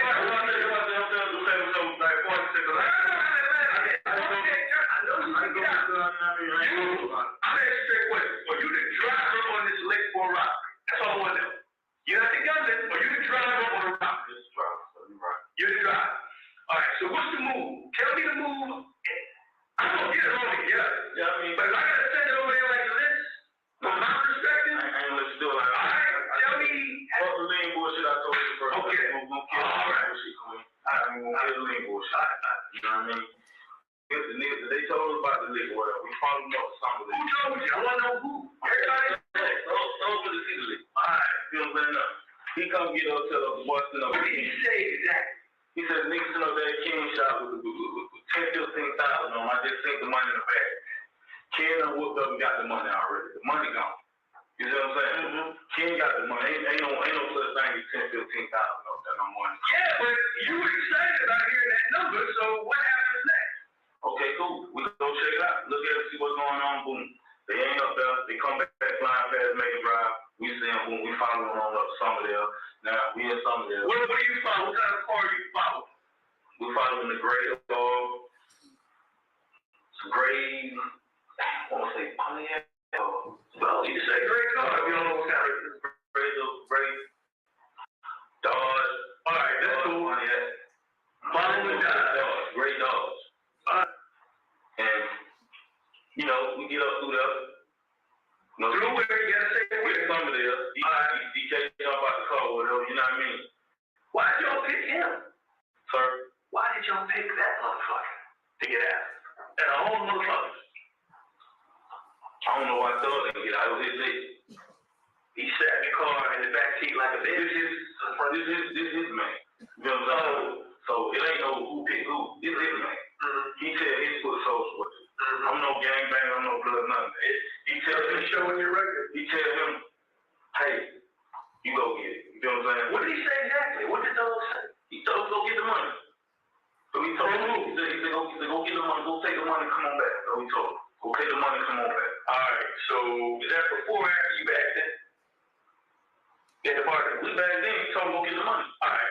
Where's that Taurus you were wearing? You were worried about that Taurus. You weren't sure. No, see the Taurus, all those money together. Is the Taurus in front?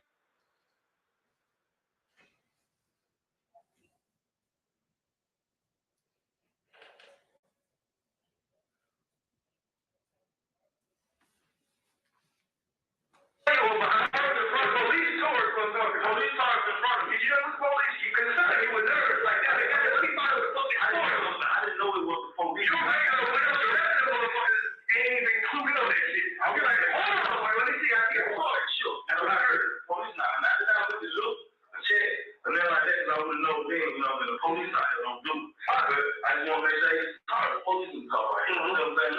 So the car on the car going on there. Okay, boom. We back in. DJ just Thug says he can't go get the money or whatever. He get out. Boom. 2 minutes later, he's popping shots. You feel what I'm saying? He ain't had time to take. Did you see who was shooting at? Oh, he ain't had time to take nobody. He was shooting. Got money. You see what I'm saying? He got money. Only see how you see all that money on the ground when you in the back of that police car. You had to see all that money on the ground. No, okay. All right. I didn't even know he had took no money. He got stacked. You see what I'm saying? He got those. I'm gonna keep it 100 with you. One guy run this way, another guy run that way, another guy run that way. All right, you know what I'm saying? Now, everybody go run this straight. Because you were saying to your wife, I wish I would have ran the Thug if he got away. Which way did he go? So, I mean, it's no doubt because we jumped. Big Fred, though, me and Thug, Big Fred got out. He couldn't move together, apparently, because he was shot or whatever. Thug jumped the wall, I jumped the wall. I jumped up here, Thug went behind the Dollar King, and I jumped over in the parking lot. As I'm running across the parking lot, that's when the police car come run me over. Okay. What kind of car ran you over? The blue car, the same blue car. All right, see that. All right. Now, Big Fred, what was his job for this deal? You said he had a strap. You said he had a, he took the home in the roof, you know what I mean? Did he ever say that he knew anything about me? He been gone for a minute, so he just trying to come up on it for a little bit. He just trying to get out, put something in his pocket, man. That's it. He ain't know how to. Did he say anything you can remember? He didn't try to run on a mission of fraud or nothing. At the time we went in Somerdale, the robbery, just what I'm trying to tell you, as we went in Somerdale, the robbery wasn't no robbery because he could have got out, Thug could have got out, DJ could have got out, they could have went on here and handled their business. Thug said DJ, he didn't really just say go get the money, he was like, go ahead and get it. So I don't know what's going on by it. You know what I'm saying? No, but when I tell my family, when they were seeing me telling my family is about the robbery because that's what went on. But I was driving this boy red, but you drive. You just drive. But you know they're going to get his money from him, and he's not going to like give it to him voluntarily. You got to know that. Yeah, I know. He's going to know they're going to take his money. All right. So let me ask you this. I got to get sure I got the seat placed in the car. I'm not nobody got hurt worse now. Was there a girl in the car anywhere? No girl. You at the time that's your wife. There is no girl nowhere. No girl, no girl. Okay, the girl that they think is a girl also. So I ain't mean to cut you. The girl they think is a girl is Thug. I get you, Thug. Thug got the wild hair. They think, oh, yeah, yeah. I'm gonna just keep it all. Okay, all right. He looks a little bit like, man. I mean, it's over 180 of these little motherfuckers. He does look a little bit like over 180 of these little motherfuckers. So with me, I'm a family man. I ain't trying to get in conflict. Where's Thug sit? Up front or in the back? He's in the back with DK. You know, like, you got who's up front with you? You got me and Big Fred. Me and you and Big Fred up front. I'm driving Big Fred on the passenger seat. Thug behind Big Fred. DK behind the driver. That's me. Who's behind Big Fred? Thug. Thug behind Big Fred. Damn, so one he can get hit. Thug behind Big Fred. So I'm wondering, do you think Thug shot DK in the back? Is it possible? I mean, in the back. I thought it said he shot in the back. I thought Fred shot in the back. I'm sorry. Fred shot in the back, but he's up front. So I'm saying this. I can't say Thug or DK. How many shots did you hear? I know when it's crashing over the wall. How many shots did you hear in the car? Because the police ain't near you. You got to wait. No. I'm saying I heard one shot. I heard one shot. But I can't say it was a shot because it was like a concealed that was a crash. I can't say this person, that person shot him or who shot him. All I can say is I heard a loud noise that all was going off with the impact of the crash to the wall. So I can't say. I know BJ could have shot him, but he more worried about. You feel what I'm saying? He more worried about his shit, his situation. But he had like he had a stack on. So everything I love, he had a stack. He went in Red's car because Red ran like a motherfucker. The Red got the truck on him. He left his car sitting open. Everybody out there said it. DK went into the car up under the armrest, got the money where he had the money. Covered, got in the car, one gonna tell you shit. I'm gonna tell you no shit. So, man, I'm just saying, man. So, I mean, what is this? A robbery case on me or something? I ain't robbing nobody. What I'm saying is, you based on what you're telling me, you're the driver in a case where DK, the guy you know that got in the car with you, with the tattoo and throw it back from K, was told by Thug, who I haven't identified yet. I don't know his real name yet. I'm gonna go see if I can find it. DK is the one that got the car, the one you waited on to get back in. Why did you wait on him after he was shooting? Why didn't you just leave that motherfucker? Because you could have left him. You know, this man, you know what I mean? Why didn't you just leave him up there? Because he was doing the shooting. He changed the script on a simple lick. I'm gonna piss off with this. This is a simple lick. Yeah, I'm gonna piss off. I'm gonna piss off with y'all change cars because everybody knows you carry. Let me tell you something. Was Thug in your black Camry earlier when you went to check on his lick? Nah. You sure?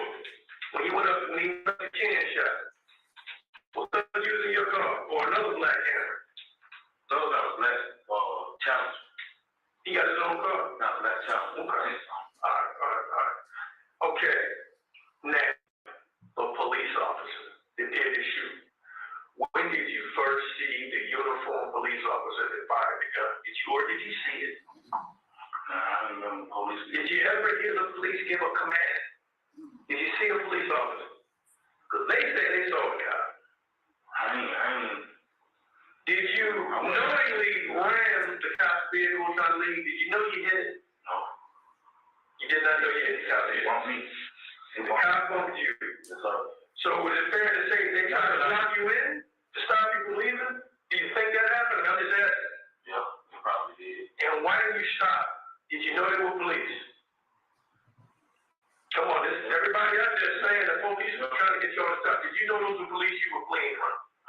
At the point of time, sir, I didn't know because I did not see a uniform cop. Who did you see in the car that pulled in front of your car? Y'all are no. I seen two females.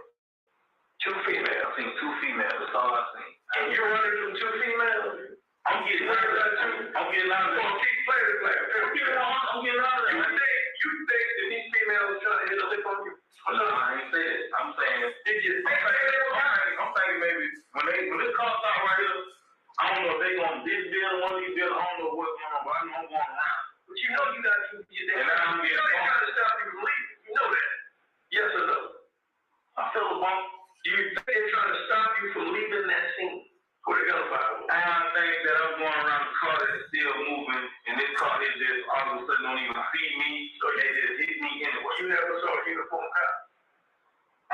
no police officer. Did you hear any commands? I ain't heard no freeze, get down, let me see you. I ain't heard none of that. Okay. I ain't heard no shots go off by no police officer. How many shots? I don't want to interrupt you because you finished with that statement.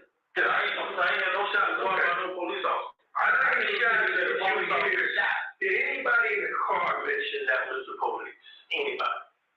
You got 4 people in the car. Fred, nobody. I ain't said nobody. They don't swear, shout, or nothing. Okay.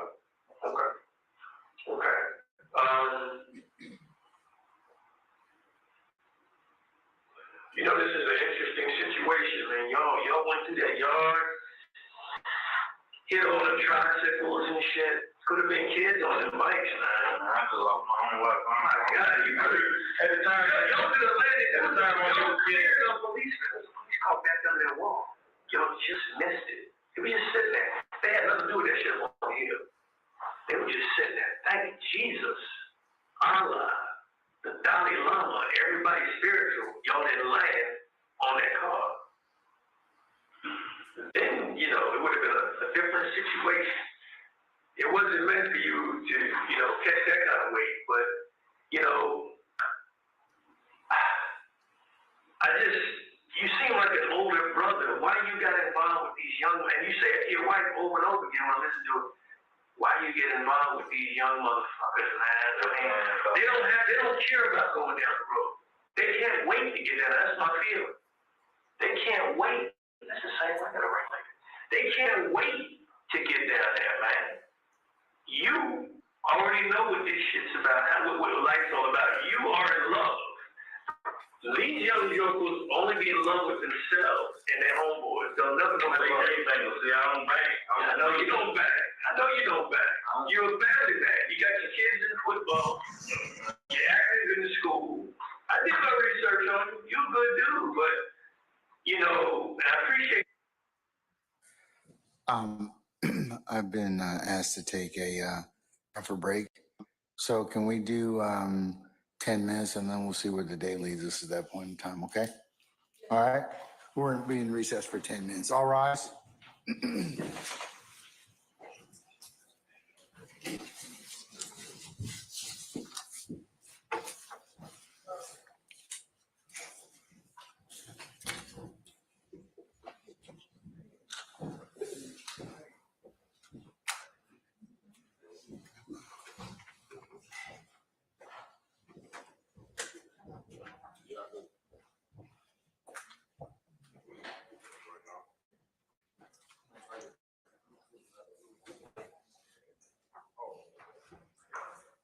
All right, ladies and gentlemen, please be seated.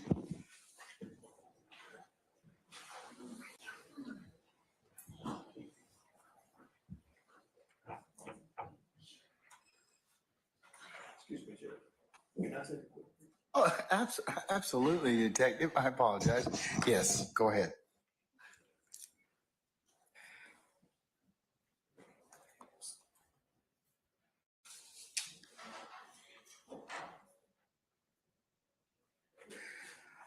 Councils, I was going to recommend that we just recess for the evening when the jury comes back in, and I'll take up a couple of different things with you all in just terms of just a little bit of scheduling. And I'll give the jurors the dates for the where we start later on Fridays due to Veterans Court. I'm going to get my plan is to give them those dates, and then we'll recess for the evening. I believe that we're supposed to start back on the 25th, Monday, full day, and you all have your witnesses that Detective Quinn will testify again on Monday. He will be out and he won't be available again until Friday. Is that correct? Yes, Your Honor. Okay. Do you have other witnesses during that 3-day period that you are going to call? Yes, Your Honor. We provided that list last week on Friday, so we did not intend to produce another list. Okay.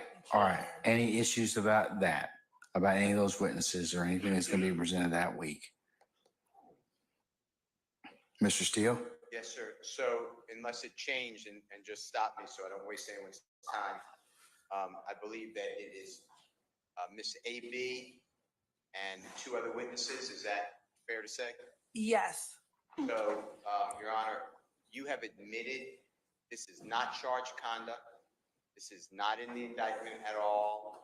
As you know, this isn't charged conduct of Mr. Williams. He's not charged with September 11th, 2013. But I asked the court to reconsider, because I asked you before. So if you don't remember, I asked you before, and you allowed it in. The state argued somehow it's intrinsic because it's a RICO case and it shows affiliation because allegedly Mr. Williams is with Mr. Walter Murphy. Now that you've heard all this, I don't see how we need more. This is cumulative under 403. It's a waste of time. That's from the statute. I'm not being rude to anyone. That's in the statute. And it's not for prosecutorial need. So all of that, I'd ask you to reconsider. If you don't remember, it's a knock on the door. AB opens the door. She's with a child, young child. She retreats into the home. Then allegedly she has a gun at her face. She says that money, jewelry, a bag which has her child's items in it, and a gun is taken by 3 people.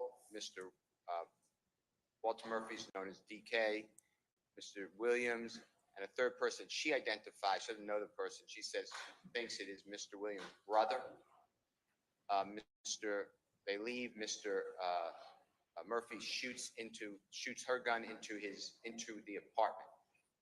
She does not call the police. She says that night, somehow she's alerted that her house is fired upon, her apartment. You excluded any hearsay and confrontation clause. The next day, she walks to the police department, tells the story I just told you, and then this crime scene comes out. Those are 3 witnesses: AB, the crime scene, and the officer responding. And then the officer never can get in touch with AB. The officer closes the case administratively. There's never an arrest of Mr. Williams, Mr. Murphy, or anyone else. It's not in the case. I don't want to repeat. My argument is not intrinsic. And intrinsic, to me, means you needed to complete the story, or it explains certain conduct. The state came back and said it's a RICO case, and it explains association between Mr. Murphy and Mr. Williams.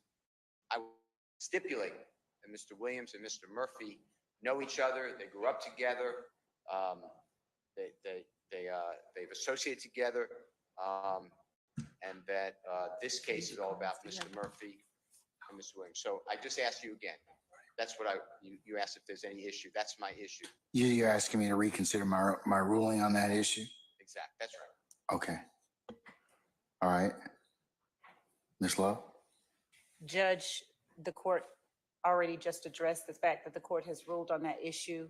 Unless Defendant Williams is willing to stipulate that they committed these crimes together, the state asked that the court keep its prior ruling and allow us to present evidence of this act, which is an overt act. All right. No.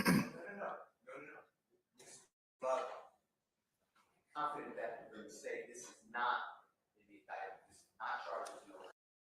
Prose is custom hair care made for the label readers, the skeptics, and most of all, it's made for you. But what actually goes into a hair care routine that's clean, effective, and personalized? A lot more than you might think. First, we built a consultation that considers over 85 different factors that make your hair needs unique.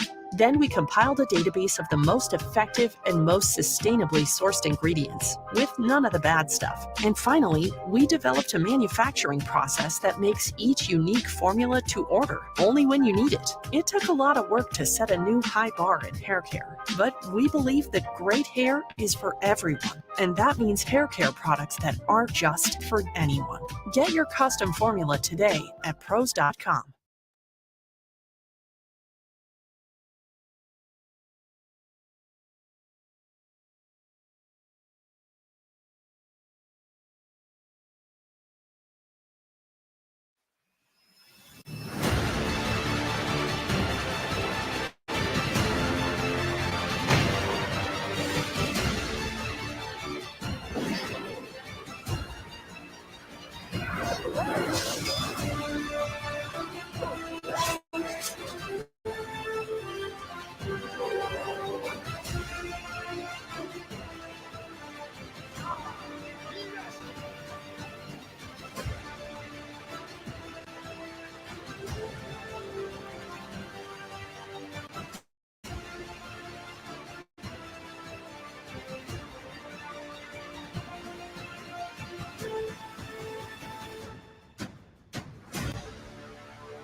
a couple of things, okay? Before you excuse the jury, can we just put the? I haven't excused the jury yet. I'm asking to excuse all of you so we can take a comfort break and we can get back, we can come back and then excuse our jury. No, I just want to be able to put the timing on the record. I didn't do that when I stopped the video. The time of, What time I stopped the video. So I just wanted to do that. and what time is that? 11:12:27. Okay. All right. Take 5 minutes. We'll be back.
participants back? No, sir. Who's missing, sir? Mr. Matthew. Say again? Mr. Matthew. Can you all step outside and see if you can bring Mr. Matthew, one of the Matthews advocates back in, please?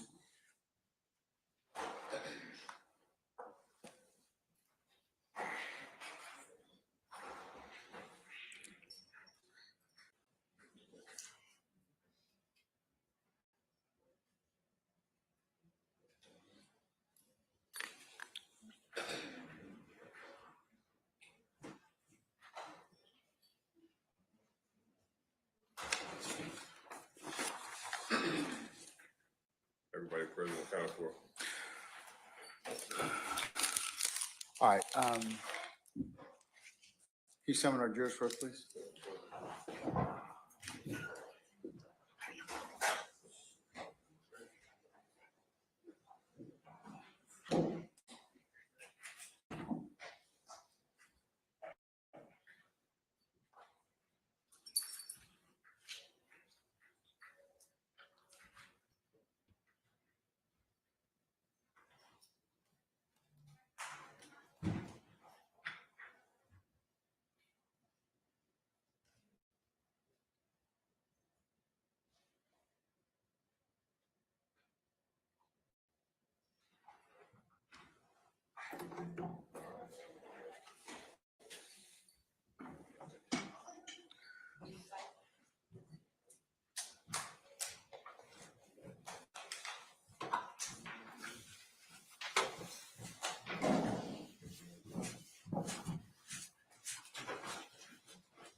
All right, ladies and gentlemen, please be seated. All right, Deputy Hamm, all the jurors back, sir? All right, thank you, sir. All right, ladies and gentlemen, the jury, the hour being about 5:20 on Friday, we're going to go ahead and recess for the evening at this point in time, okay? Detective Quinn, if you could come back this coming Monday, that would be the 25th for 9 o'clock, sir? Yes, sir. Okay, we'll see you then. Please don't discuss testimony anybody except the attorneys in this case. All right.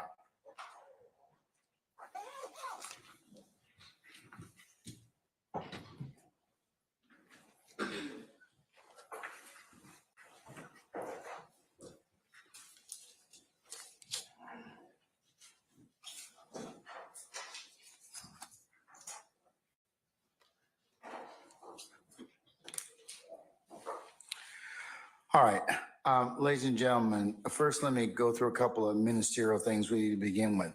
I did tell you that I would tell you what dates between now and July that I have unrelated business on some Fridays with Veterans Court. So that's why we start a little bit later. So I'm going to give you those dates. So if you want to make any other appointments or other things that you need to do, you'll have that for your consideration. Okay. So the following are the Fridays that we'll be starting. You'll come at customarily at 12 or 12, I should say 12:30, and we'll start at 1 o'clock. Okay. All right. So that's April the 5th, the 19th, those 2 dates in April, 10 May and 31 May. 14 June, 12 and 26 July. Again, 5 and 19 April, 10 May.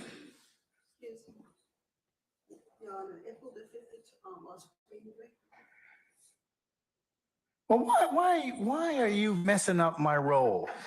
Then you'll be the person, Judge, can you repeat those dates for me again? Or you'll be looking on somebody else's paper. I didn't cover that. We've already covered that. But if you want, if you keep asking me questions, I'm gonna make you come on the 5th. Oh, there's always somebody. Okay, can I get through the dates first? Everybody got the dates? 5 April, 12 and 5 and 12 April. I mean 5 and 19 April. All right. So you already know that you won't be here on that Friday, the 5th of April. All right, because you've already administratively given you that week. 19 April, 10 May, 31 May, 14 June, 12 and 26 July. What are your questions? Those are the dates that you'll have where we'll be coming in. Now, to clarify, 5 April, you will not be here. 5 April, you will not be here. Juror 213 is for you again. 5 April, you will not be here. Okay. Don't ask for any other weeks after that. I'll give you some other dates applicable when you come back in April after, because after next week.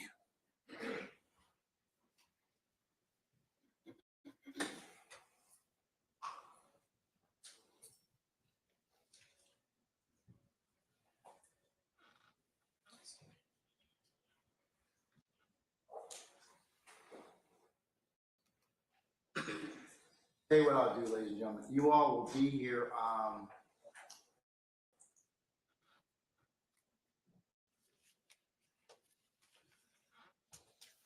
the 29th, next Friday. I'll give you a couple of dates later in April and May, so you can plan some other dates just in case, okay? Other than those Fridays, it will be starting half day, okay? All right. Excuse me, Judge, did you say half day on the 29th, next Friday? No. You were listening to what you wanted to hear. No, I said I will tell you other dates applicable in April and May. You're not, you're gonna get in trouble. You're gonna be like 213. All right? No, I did not say that. We're working a full day on the 29th, okay? Good Friday? Huh? Good Friday? Yes, ma'am. The Lord will be just fine. Okay? All right. All right. Anything else? Any ideas of time past Monday next week? You just don't listen. I know it's late. What did I just say about that? I'm saying. Next Friday, what am I going to do? You tell us for April and May, that's understood. For the week of next week, are we anticipating 9 a.m. start same time? Pretty much.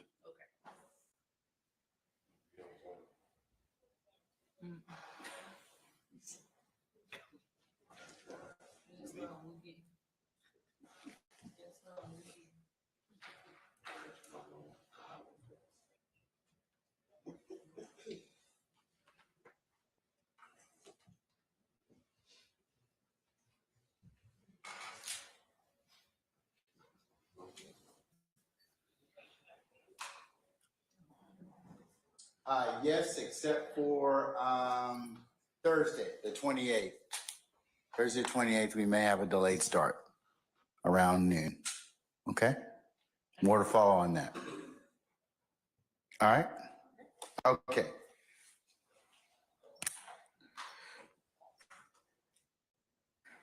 Any other inquiry, me, ladies and gentlemen? No, for the men. You good? Okay, all right. Okay. Ladies and gentlemen, unless you have any other administrative inquiry with me, let's go through your customary admonitions, okay? As you depart today, leave your notepads in the basket. Take another, of course, juror sticker for your use when you come back. Please don't talk about the case in any way as you're going out, no matter where you're going, as you're in small groups, ones and twos, or as you're sitting back there in your headquarters at your deliberation room. Do not let anybody, third parties, approach you about this case. If any third party should do so, your mandate is to let myself and/or Sergeant Ingram know immediately. You are not to do any extra research outside of court and any other reading materials or consult any other third persons. Remember, you can only consider what's lawfully presented to you in the four walls of this courtroom. You may not go by and visit any of the scenes that may be depicted. If anybody, please resist temptation of listening to any recaps or commentary about this case in any news media or third-party sites. And remember, as I do always when we leave here each night, thank you very much for your patience. Thank you for the attention that you've given us and will continue to give us in the trial of this matter. So unless you have anything else of me, I'm going to go ahead and release you all, and we'll see you on Monday for 9 o'clock, and we'll see where the day leads us at that point in time. Okay, for an anticipated 9:30 start time, okay? All right, so unless you have anything else, I'll bid you all a good weekend, all right? All rise.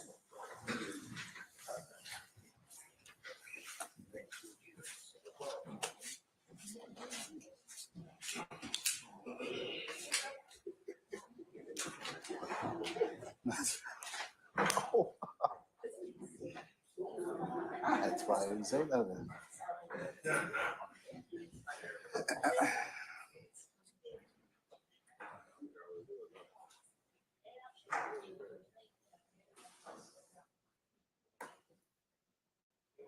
All right, ladies and gentlemen, please be seated. Our jury has left us. All right, couple of things before we close up for the record for today. Ms. D. Williams, were you able to reach Ms. Obasi? All right, that's Thursday, 28th.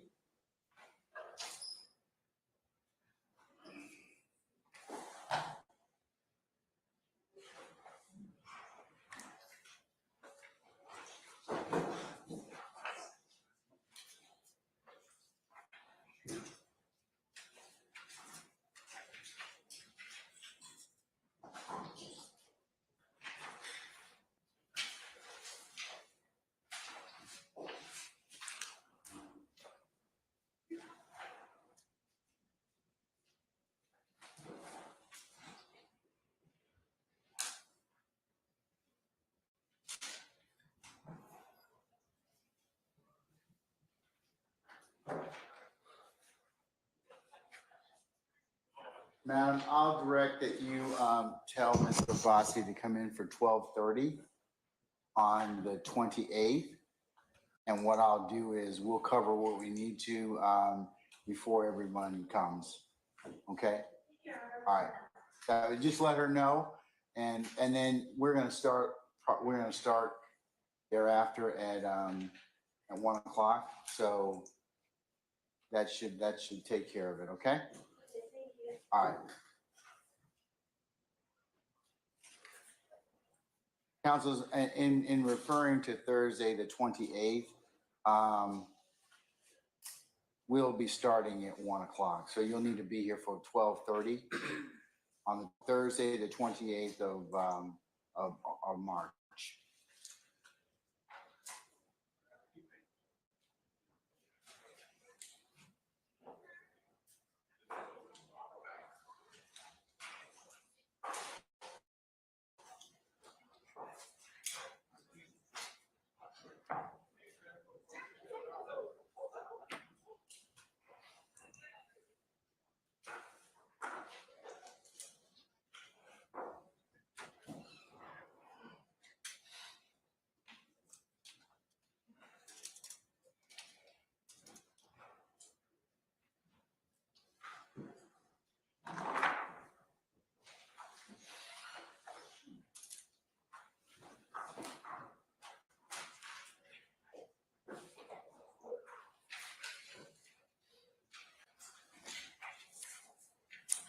Okay, the last thing is, councils, just for your planning purposes, we will take up some motions on the 1st and the 2nd of April. That's Monday and Tuesday. At this point in time, I have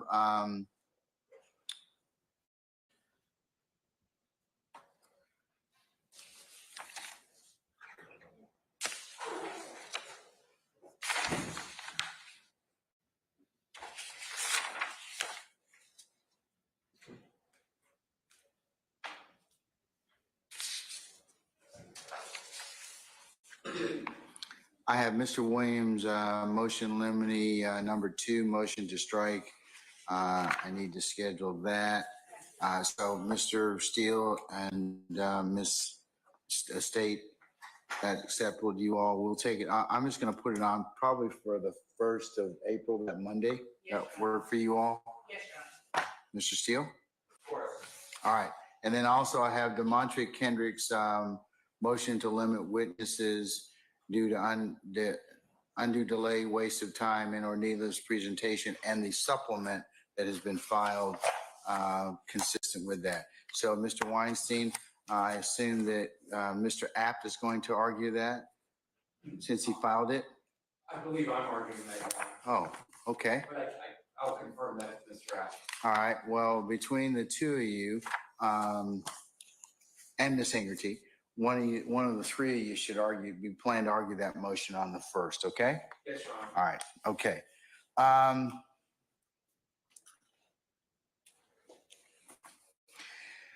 Mr. Steele, I'm still in possession of motion limiting number 44, which is apparently, did we ever finish that, or do we even consider it? Because it's involving some statements that were allegedly made by your client to Detective Quinn. That was excluded. I'm not looking at the motion right now, but if that's what it is, that was excluded already.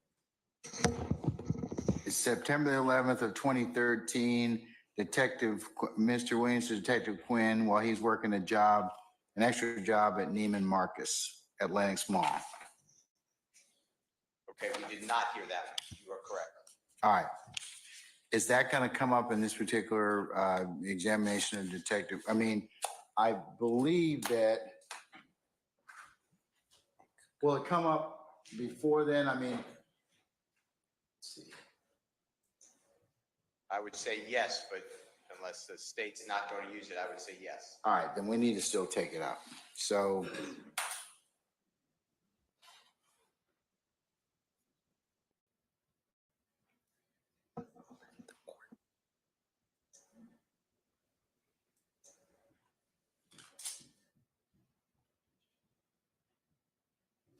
will it come up on Monday? Yes, Your Honor. We believe we will reach it on Monday. This is what kind of I cite routinely to.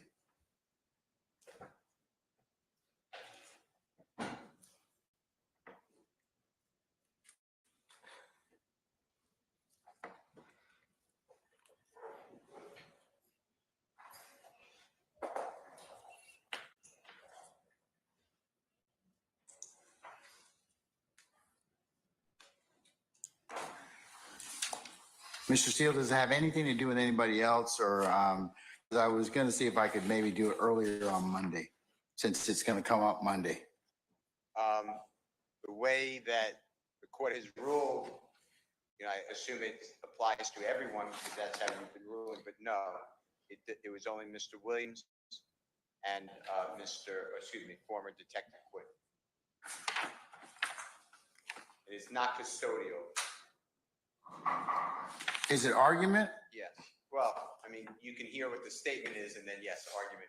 It's Detective Quinn approached Mr. Williams, or Mr. Williams and former Detective Quinn met at the store, and there was a conversation. Detective Quinn brought up the incident you're hearing now, and he said something like, "I'm not looking at my notes. I am prepared. I'm not looking at my notes." Something to the effect of, "If I find your DNA on the firearm, I'm going to arrest you." That may not be a quote. I'm not looking at anything. Something like that. Is there a statement that the state's turned over to you? Yeah, they turned it over recently. And I think Detective Quinn, I may be wrong, gave it to the state recently. And then the state gave it to me, or maybe to everybody. And then I'm saying that the silence used to be you can't comment on someone's silence. That changed. I believe it's ORR versus state. So now it's in the court's discretion under a 403 or 24-4-403 balancing test. That's why I filed the motion. What's the citation for or?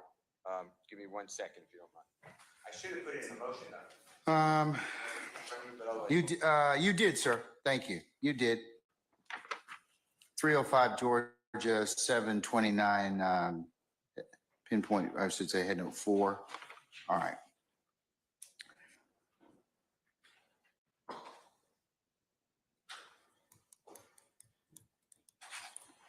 All right, let's take that up at 8:45 on Monday, okay? Thank you, Your Honor.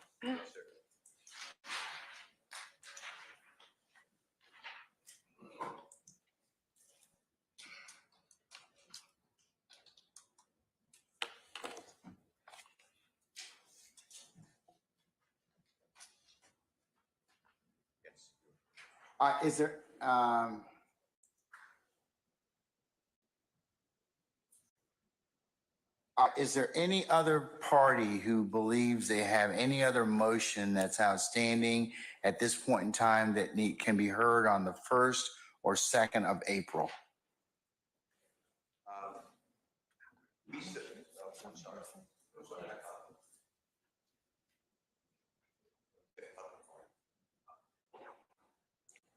I said any other party. That's right.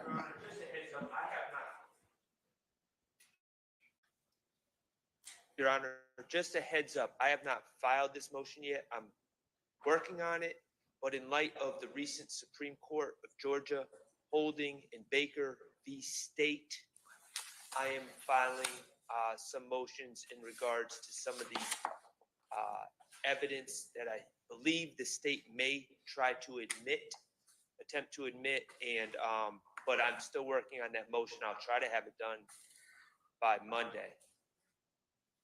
All right, you file it. We'll see how it goes at Okay, that point in time. and I understand, Your Honor. I was just trying to give you a heads up.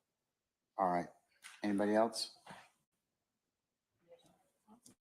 And Your Honor,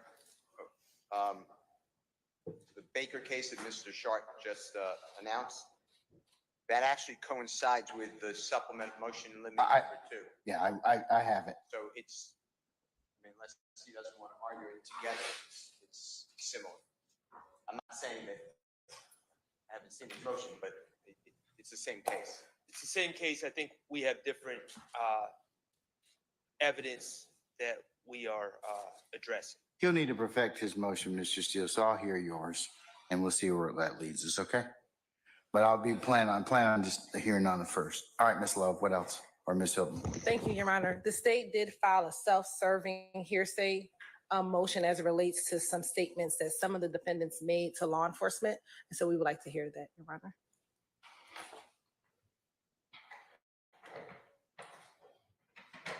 Can you? And I guess it's properly called self-quotations now, not self-serving. Self what? Self-quotation. Can you send a copy of that to Mr. Kearns, please? Yes, we'll make sure. All right. And can I ask, was that particularized in what you're referring to specifically, whose statements and which statements they are? I need to review it again, but we know specifically Marquavius Huey makes a statement as self-serving. Mr. Quarmavius Nichols makes the statement during the arrest of Shamel Drinks. And there may be more, but those are 2 that's off the top of my head. And Ms. Hilton? Yes, sir. Do you, if you don't know off the top of your head, it's fine, but do you know when that was filed so I can try to find it? I'll pull up my email. Mr. Uhelski filed it, I believe, maybe about 3 to 4 weeks ago, but I'll look at my email and I'll re-forward it to everyone. Okay, thank you. You're welcome. And I would just like notice if there's anything about Mr. Williams, if you don't mind. Yes, sir. Thank you.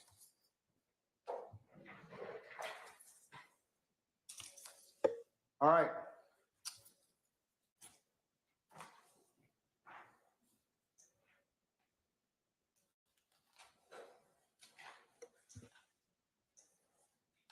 Okay, unless there's anything else, folks, then I will see you all on Monday morning.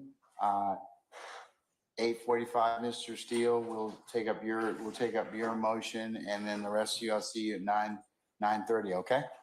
All right, we're in recess.